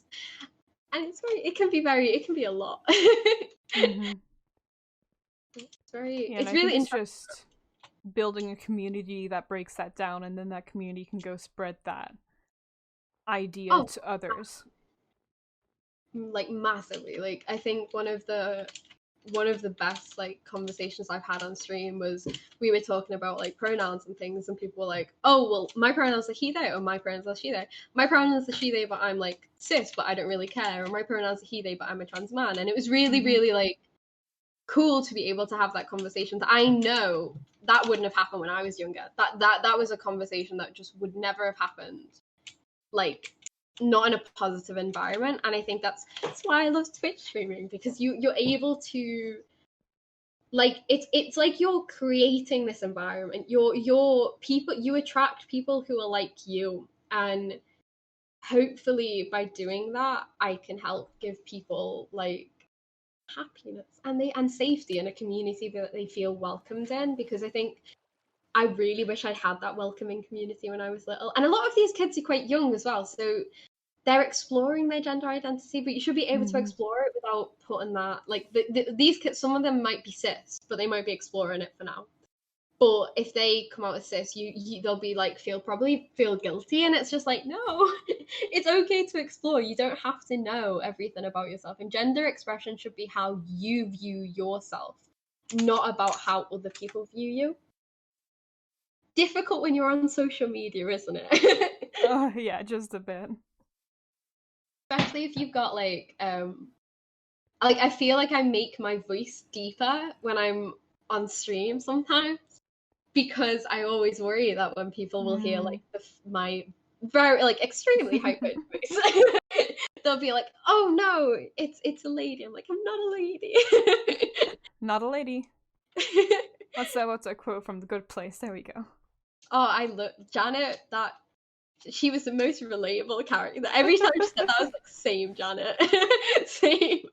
I think my friend sent me a TikTok once of like Janet just saying that, and I was like, yep, that's a mood.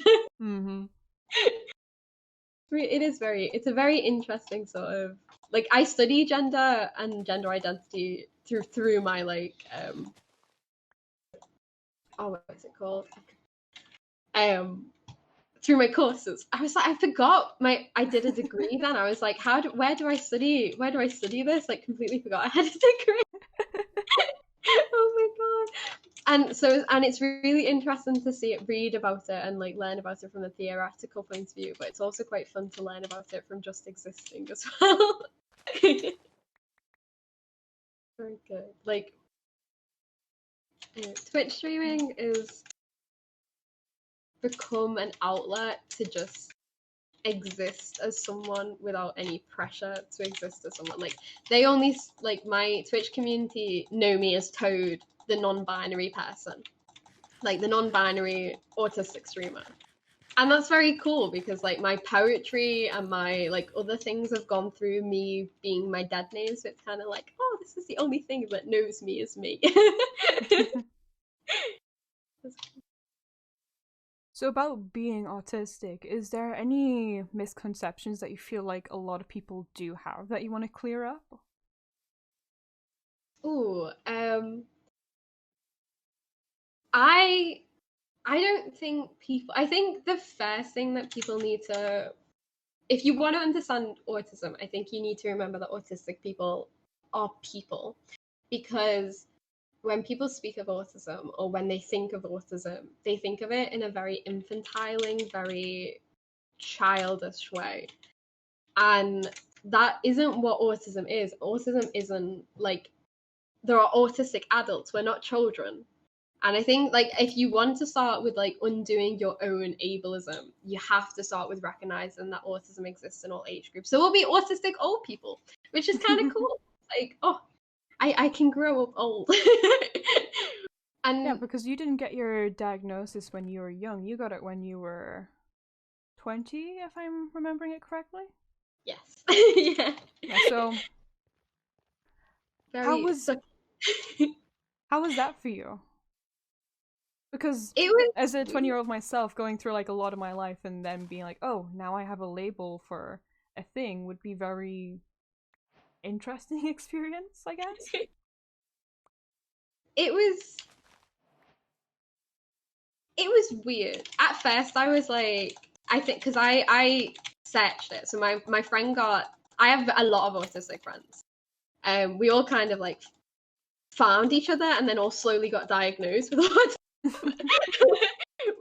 But my friend got diagnosed and they had very similar like ways of thinking and stuff to me, and I was like, wait a minute, that's how my brain works. So I looked into it and stuff, and then went through the process and things like that, and it became like, it was weird because it was like it took me a very long time. Like, I'd say it's something I struggle with massively, to accept that I'm autistic, from the sense of I can't do things like a neurotypical person. I can't socialize for hundreds of hours. There are things that I can't do because of my autism. But that doesn't make me any less weak. It doesn't make me any less like of a person. It's just something I can't do. And that's something that I struggled with the most, honestly, like when it came to figuring out my autistic diagnosis, because to me, that preconception of, oh, well, autistic people are in this box, so how can I be in that box if I can function? And then it was like, wait a minute, like, this is a disability and I am disabled, and I shouldn't shy away from that fact that I'm disabled, because if I shy away from the fact that I'm disabled, I'm forcing myself to be in situations and to not accommodate my own needs. And that's been a learning curve. Like, so like for example, I can't speak and I can't socialize for hundreds and thousands of hours like I used to be able to. But now I have boundaries, and I never used to have boundaries, and now it's like, oh, well, I want to play a game, but I don't want to speak to my friends because I'm tired, so what I'm going to do is just deafen Discord. But it was weirdly nice as well, though, because I had a lot of meltdowns, like really, really bad meltdowns, and I used to just feel absolutely like I'd lost sort of all sense of who I was, and it was like, how could I be this kind, wholesome person and then freak out and headbutt a wall, or like I like, you know, like when I say like meltdowns, when people usually try to be like, oh, you know, it doesn't seem that bad. Like, meltdowns are horrific, and I still have a lot of them, and I have a panic disorder as well.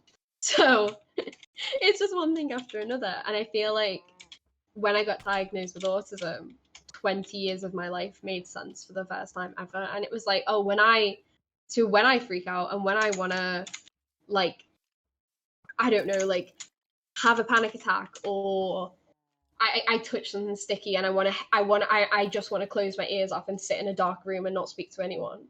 That's not a bad thing. It's just how my brain works. And it's a slow process, I think, of being accommodating of your needs, but at the same time accepting the fact that I'm disabled. And it's really weird. But it's nice not to feel crazy anymore, because like I was really scared that I was going to be like sectioned and things, because I was like, I thought I needed to be sectioned because I just didn't understand my own behavior, whereas now it's just like, oh, if I'm having a meltdown, my partner wraps me up in a blanket and like puts classical music on and holds me, and then I calm down. But now there's actually ways to deal with it instead of I feel like I'm going insane. Which is nice. Yeah, so it's really a good thing for you that you do have that label for that, then. That you're able to explain it in a way and know how you're supposed to deal with it. Yeah, or know different ways that you can deal with it. I think like having a label doesn't always work for some people, but I think when it comes to disability, having a label can be quite important, because in disability terms, like I always like, it's when people use like the words like differently abled or special abilities and things like that, it's like, no, I'm just disabled. There's nothing special about me. I'm not X-Men. I'm not a superhero. I'm just what was disabled. it called in school? Special ed classes? Yeah, or like special needs, and it's like it makes me feel like, no, I just exist. It almost, it babies you, and I feel like being like, I am to say I'm autistic, and I'm not like, I don't have special abilities. I'm just autistic. And that's it. And that's okay. And that's fine. But the label helps me, but it might not help everyone. But it definitely helped me to understand my own brain and to understand my own needs. Like I have I have fidget toys now and things that I used to do I used to, when I used to freak out, I still do it, but I used to be like cover my hands with my ears and put loads of pressure on my ears. And I used to like be like, oh, I must be going like insane. Like, who does this? And then it was like, oh, it's just because it's a sensory overload and I am being incredibly overwhelmed and overstimulated. And it's really good. Like I'm very proud, I guess, to be autistic. And I think being autistic is a very unique experience because you cannot separate autism from who you are because it's a developmental disability. So it's how my brain is made, and my brain is literally made different than like a neurotypical person. You just built different. So built different. Someone said it was like a shiny Pokemon, and I was like, I like that. I'm a shiny Pokemon. But it's nice because it's kind of like, well, this is just how my brain is, and I am just different, and that's okay. And it's just like, oh, because my partner's got ADHD, so my partner has a developmental disability as well, and their brain's different. So both of us sort of just vibe in this like neurodivergency household. Nice. Which is cool, and we get each other as well, which definitely helps because it'd be like he'll be like, why are you crying? Like, why are you upset? And I'll be like, oh well, I accidentally, because I hate not having socks on, so I'll be like, oh, I didn't have socks on. And my partner's like, okay, then I'll get your fidget toy and I'll get you some comfy socks. And it's dealt with instead of like, I used to like date someone and every time something like that happened, they'd look at me like I was kind of insane. And I was like, no, like my partner's pretty cool. Yeah, it's really good to have a good support system like that, to have people who actually understand and know how to help you.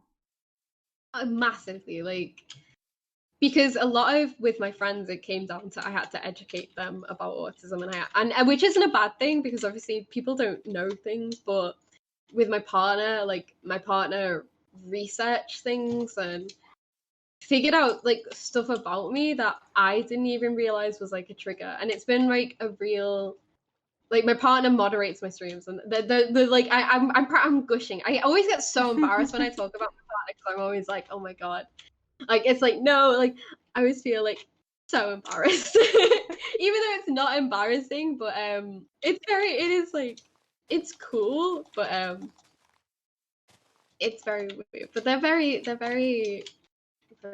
And I think like because I do live independently, like we live in our own little tiny kind of rubbish flat, but you know, it's fine. What student accommodation isn't rubbish?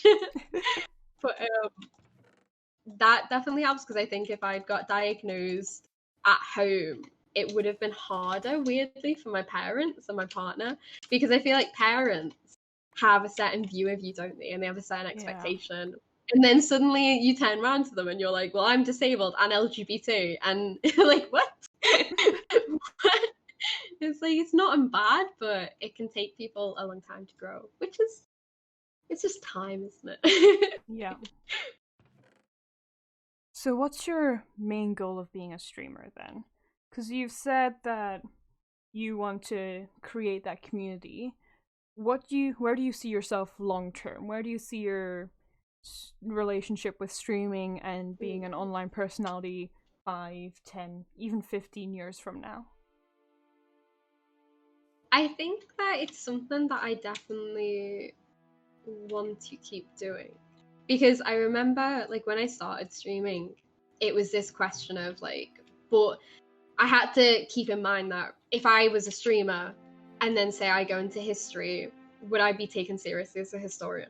Probably not. History is very snobby, and I probably wouldn't be taken as seriously as a historian. But then it was like, but is that what I want to go through? And I actually, like, my big, like, what I actually want to do as a job is be a game writer, which streaming is great for, because streaming is a platform, and it allows me to build a platform and a reputation within games, and then I can go from there. But in like 10-15 years, I think with streaming, I think it'll be like, I don't know, I think I'd like to be partnered. That'd be pretty cool. I think you can do it. You can totally do it. It's very very exciting, and I think I'd like to like that community. I think I'd like to do more YouTube videos, but do a lot more like focus on representation and like diversity, and like it becomes like less about, because I know a lot of people watch streams for the person, and they watch them because there's a particular person that they like to watch stream. And I think that in 10-15 years, if I was to have some kind of streaming brand, I'd want to have a streaming brand that also encourages new streamers, especially from like similar backgrounds, or like, you know, people who wouldn't get the opportunity, you know, like internships and like sponsorships. How cool would that be to be able to like sponsor people to stream? Like that would be the dream, because then like you could help people do that, like because streaming takes money, and sometimes a lot of times you'll speak to people about streaming and they'll be like, oh, but I can't do streaming because I haven't got the money for it, or I'm scared of like racism, or I'm scared of homophobia online. And I'd love to, in 10-15 years, to be able to give people, like help people and fund people to be, so that they can like stream too. So kind of like a sponsorship idea in a way. You'll like, okay, cool, I'll give me a loan, I'll give you a loan, you pay it back in this amount of time, and do what you can with streaming. So would it be, so just like from a business standpoint here, I'm getting thinking about it now, would it be a remote thing where you're offering support to a person from their home, or would it be kind of a streamer house idea where you bring a whole bunch of new people in, help them grow, help them develop their first bit of fan base, and then from there let them go out and do their own thing? If they want to continue streaming, they can do that. If they want to move on to other avenues, they can do that as well. Ooh, now this'll sound like a tangent, right? But it's not, I promise. I promise. If you want to go on a tangent, you are allowed to. I watched the K-drama the other week called My First Love on it's very cute. I love K-dramas. And it was on Netflix. And in the drama, one of the things that like happens is one of the like female characters in it, she goes and she creates a dormitory house where you can like do hobbies and things, and have hobbies and stuff in the dormitory, and it's all about like having hobbies and stuff like that. And you could just go, you stay, and then you can write or you can knit or whatever, and it's about like developing those interests. Because I feel like within this very capitalist society, it's very hard to develop interests and you have to monetize them.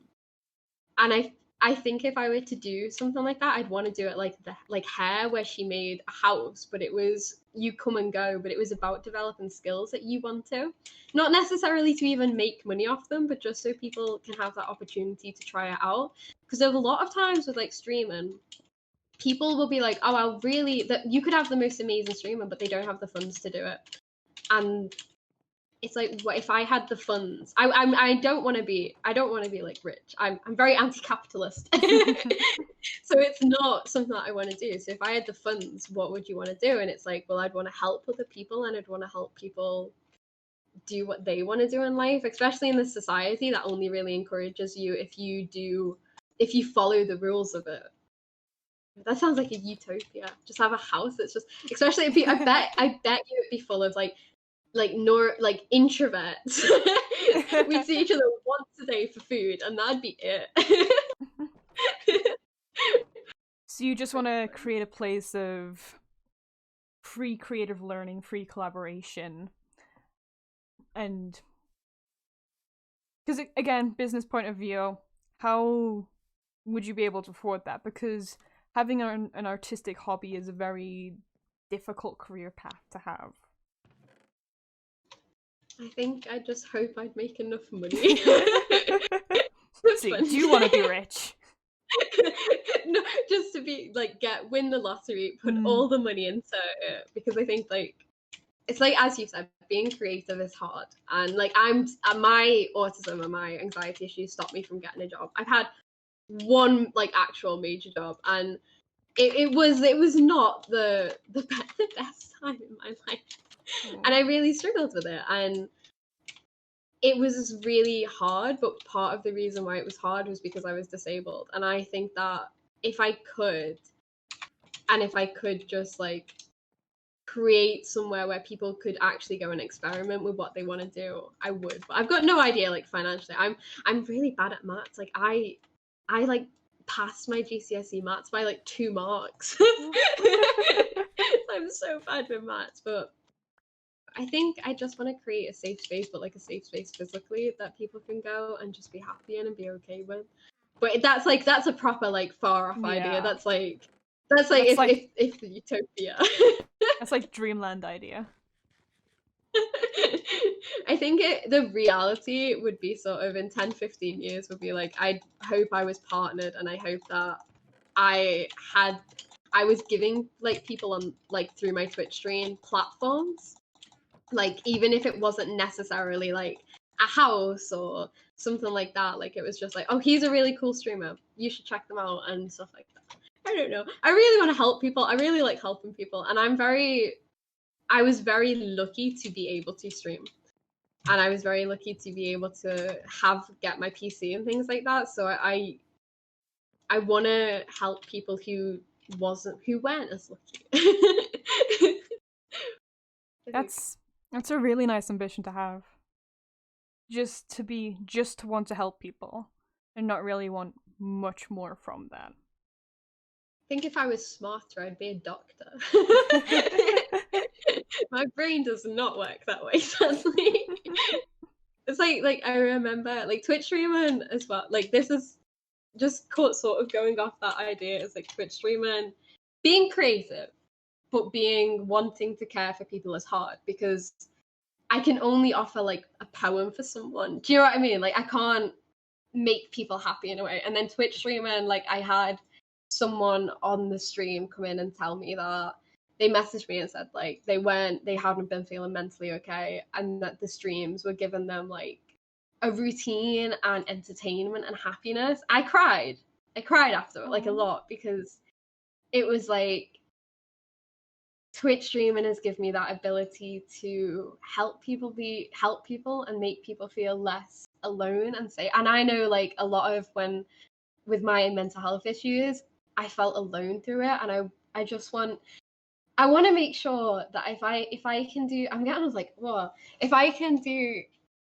give people like the happiness that I didn't have, and if I can make people feel less lonely, because if I think of like 14, 15-year-old me, I would want to make them happy, and I'd want to make them feel safe and supported and looked after. And I think that's my aim in Twitch streaming, is to just give as if to say sorry, as if to say sorry to like smaller me, and be like, it's okay. Like, look, we grew up. We're gonna help people like you, that like what I went through and stuff like that. Because that's what matters. Because I don't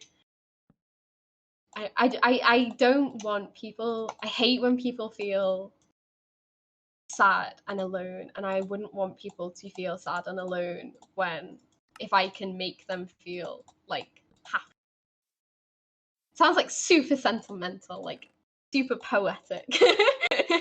No, I think it's really good that you have thought about this and do have that kind of perspective to it, and you're not just, well, we'll see what happens. We'll go where the road takes us. Plan ahead. Plan way too much though. I think before streaming, I like made maybe about like 60 pages of notes in my streaming notebook. so many notes and so many ideas just to make sure. But okay, I'm glad I'm not the only person with like a notebook going on. I've got one that's quickly filling up. I have this really big notebook that's like got streaming, and then it's got my school stuff in, and then it's got my like earring stuff, and then it's also got my zine in, and it's super organized. But it's really good. But like it's really like being a streamer is really weird because like I didn't really count myself as a streamer, I'm not gonna lie, until I got affiliated.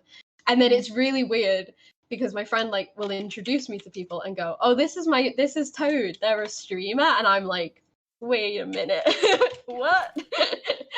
And it's really, really weird, but it's kind of nice because you get like those younger people in the chat, and they'll be speaking and they'll just be like, well, thank you, you've given me a space. And it's like, that's all I want to do. If I could give you a hug, I would as well. Do you have any projects on the go at the moment? Anything you're working on that you want people to be looking forward to? Ooh, I think definitely the zine's probably the biggest project that I have. It's very cool. It has poetry and prose in, and I think it's like every 6 weeks we're aiming to release one.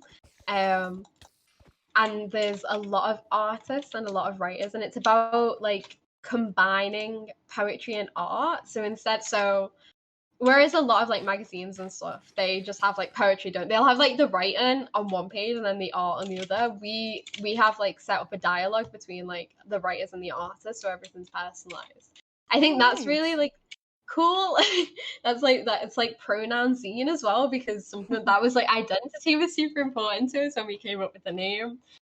And I think I am looking to set up some Twitch projects, but they are like kind of top secret at the moment. Are you sure you can't give us any anything to be excited about? Hopefully with Twitch. There's something that's not as exciting, but it's kind of cool. Is that I'm doing if anyone like Pancake Tuesday. Do you have Pancake Tuesday in Canada? No, we don't. I'm so annoyed about that. Pancakes in Canada are different as well. You know how in the UK the pancakes are like flat and they get a whole bunch of like lemon and sugar and stuff on them? Yeah. They don't do that here. They're fat and puffy and they put syrup. And I've never like it. I will. The easiest for any. This is the easiest recipe, right, of pancakes. You 100 grams of milk, 100 grams of flour, 2 eggs, and mix it. And then you use a ladle, and you get like the perfect amount of and like. And you pour it out and make it super flat and. Oh, it's so good. I have a pancake pan, which is but we're having a Pancake Tuesday stream. I don't know if this will be up beforehand, but we're having a Pancake Tuesday stream. In the morning. And we're doing more cooking streams because I love cooking. And then the big sort of project, which I guess I can kind of tell you the synopsis, but is I'm aiming to because this isn't going to be out until about mid-April, so we've got a little bit of time. Oh, I've got loads of time to like chat. I'm aiming to make like a Minecraft like SMP, but primarily have it be like non-binary, like streamers, and like non-binary SMP. Yes, so like I don't know who's in it yet because I've still got to put out inquiries and things. I probably will at this time. So if this is April, I will know who's in it, and it will be ahead. So please check out my social medias because it will be on there. Yeah, make sure you are following. My name is Toad. Wait, did I get that wrong? No, you got it right. Okay, cool. It's either Toad is my name or my name is Toad. Toad is my name. That's it. Gotcha. Yeah. I had to look at my notes there. Anyway, we are coming up to the 2-hour mark, and my computer can't really edit videos that are longer than 2.5 hours. That's very fair. So let's move to the final segment here. I made a little book for you. I haven't written anything in it. This will be your book. And you can write whatever you want in it. You can write all your socials. You can write about what we talked about today. You can put a couple funny memes in there. And then go ahead and sign it when you're done with it. And that'll be the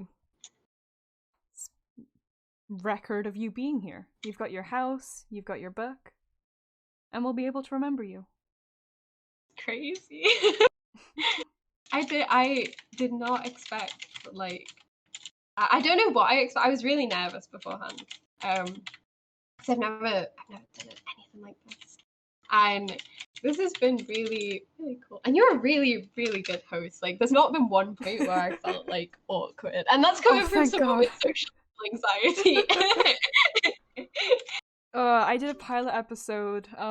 If you guys are watching them in order, this will be... The pilot episode came out April 2nd, if everything goes to plan. And you can go back and watch that, and there's so many points where I've had to cut out parts because there was just awkward silence. But this actually went a lot better. And I feel like it's just gonna get better and better from here as I learn more about the structure, how I'm gonna go about doing it. Because that's something I find I enjoy. I just enjoy being able to talk to people and let them open up about themselves and really see what they're made of. It's been really like cool to sort of just like on stream sometimes it feels like, as you said before, like when you're a social media person, sometimes it feels like you are putting on an act, and when you're streaming you have to keep note of the chat, there's so many variables that you have to recognize, and it's been really cool to just be able to be as close as to who I am as a person as possible, which is really, really cool. And that's the thing really, with stream as well. Your thoughts are going 100 miles a second. You can't really linger on one topic because there's 5 more random questions in chat, and then there's something going on stream that you've got to talk about as well. And this is just kind of to strip it all back and talk to you, one-on-one. And I hope your viewers enjoy this.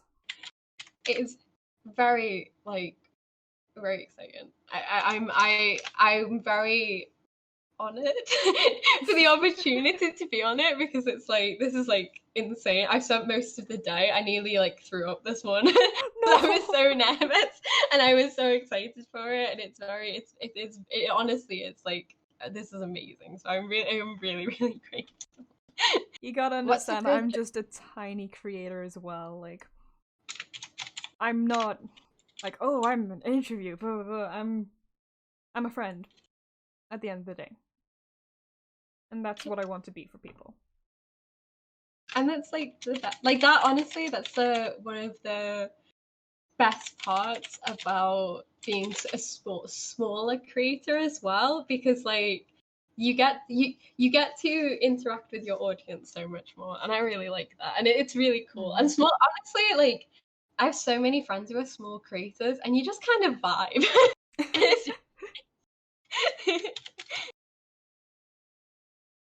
Would you rather blow up and get the fame and the money that you need to go for all those wildest goals that you have, or remain small so you can keep that tight connection with your chat?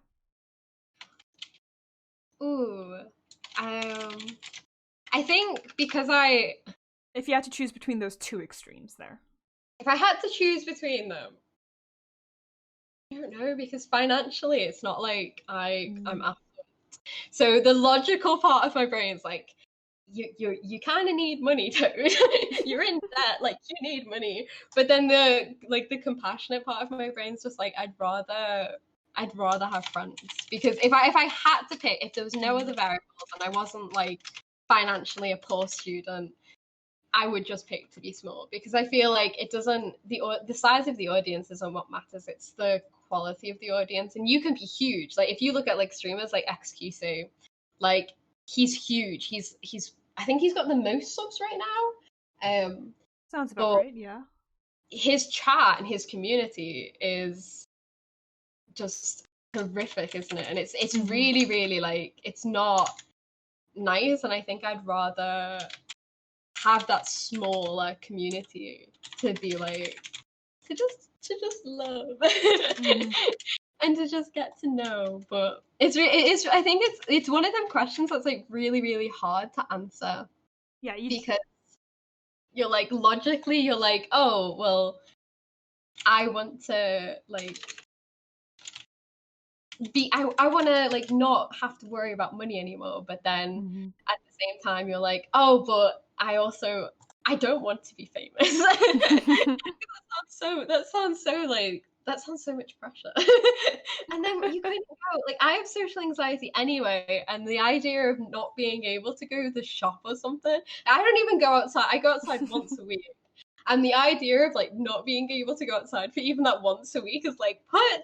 Like, I'm already terrified of people. Don't make me more scared. There's gonna be so many people with agoraphobia after this.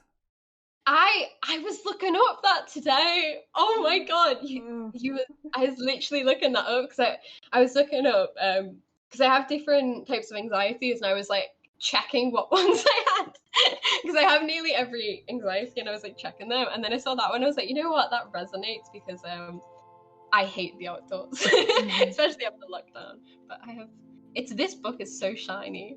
I love the enchantings. They're so pretty. It's like a little gem. Where should I put it? Should I? I was gonna make a lectern, but I didn't get enough sugarcane to make a book stand. And I did have some, but then I died and I couldn't find all my stuff, so it'll be a work in progress. The house is really cute. Is it okay if I read the book? It is. Sweet. Let's go to the garden that you made with chairs. I can not have a garden. I have so many. I have like 50 plants. I think it's something like 50 in my room. So I have 1, 2, 3, 4 at the moment, and I think there's 2 that aren't in my room right now. I'm really small, so I have 2 of my plants are like nearly the size of me because I'm only 4'11", so I'm really, really tiny.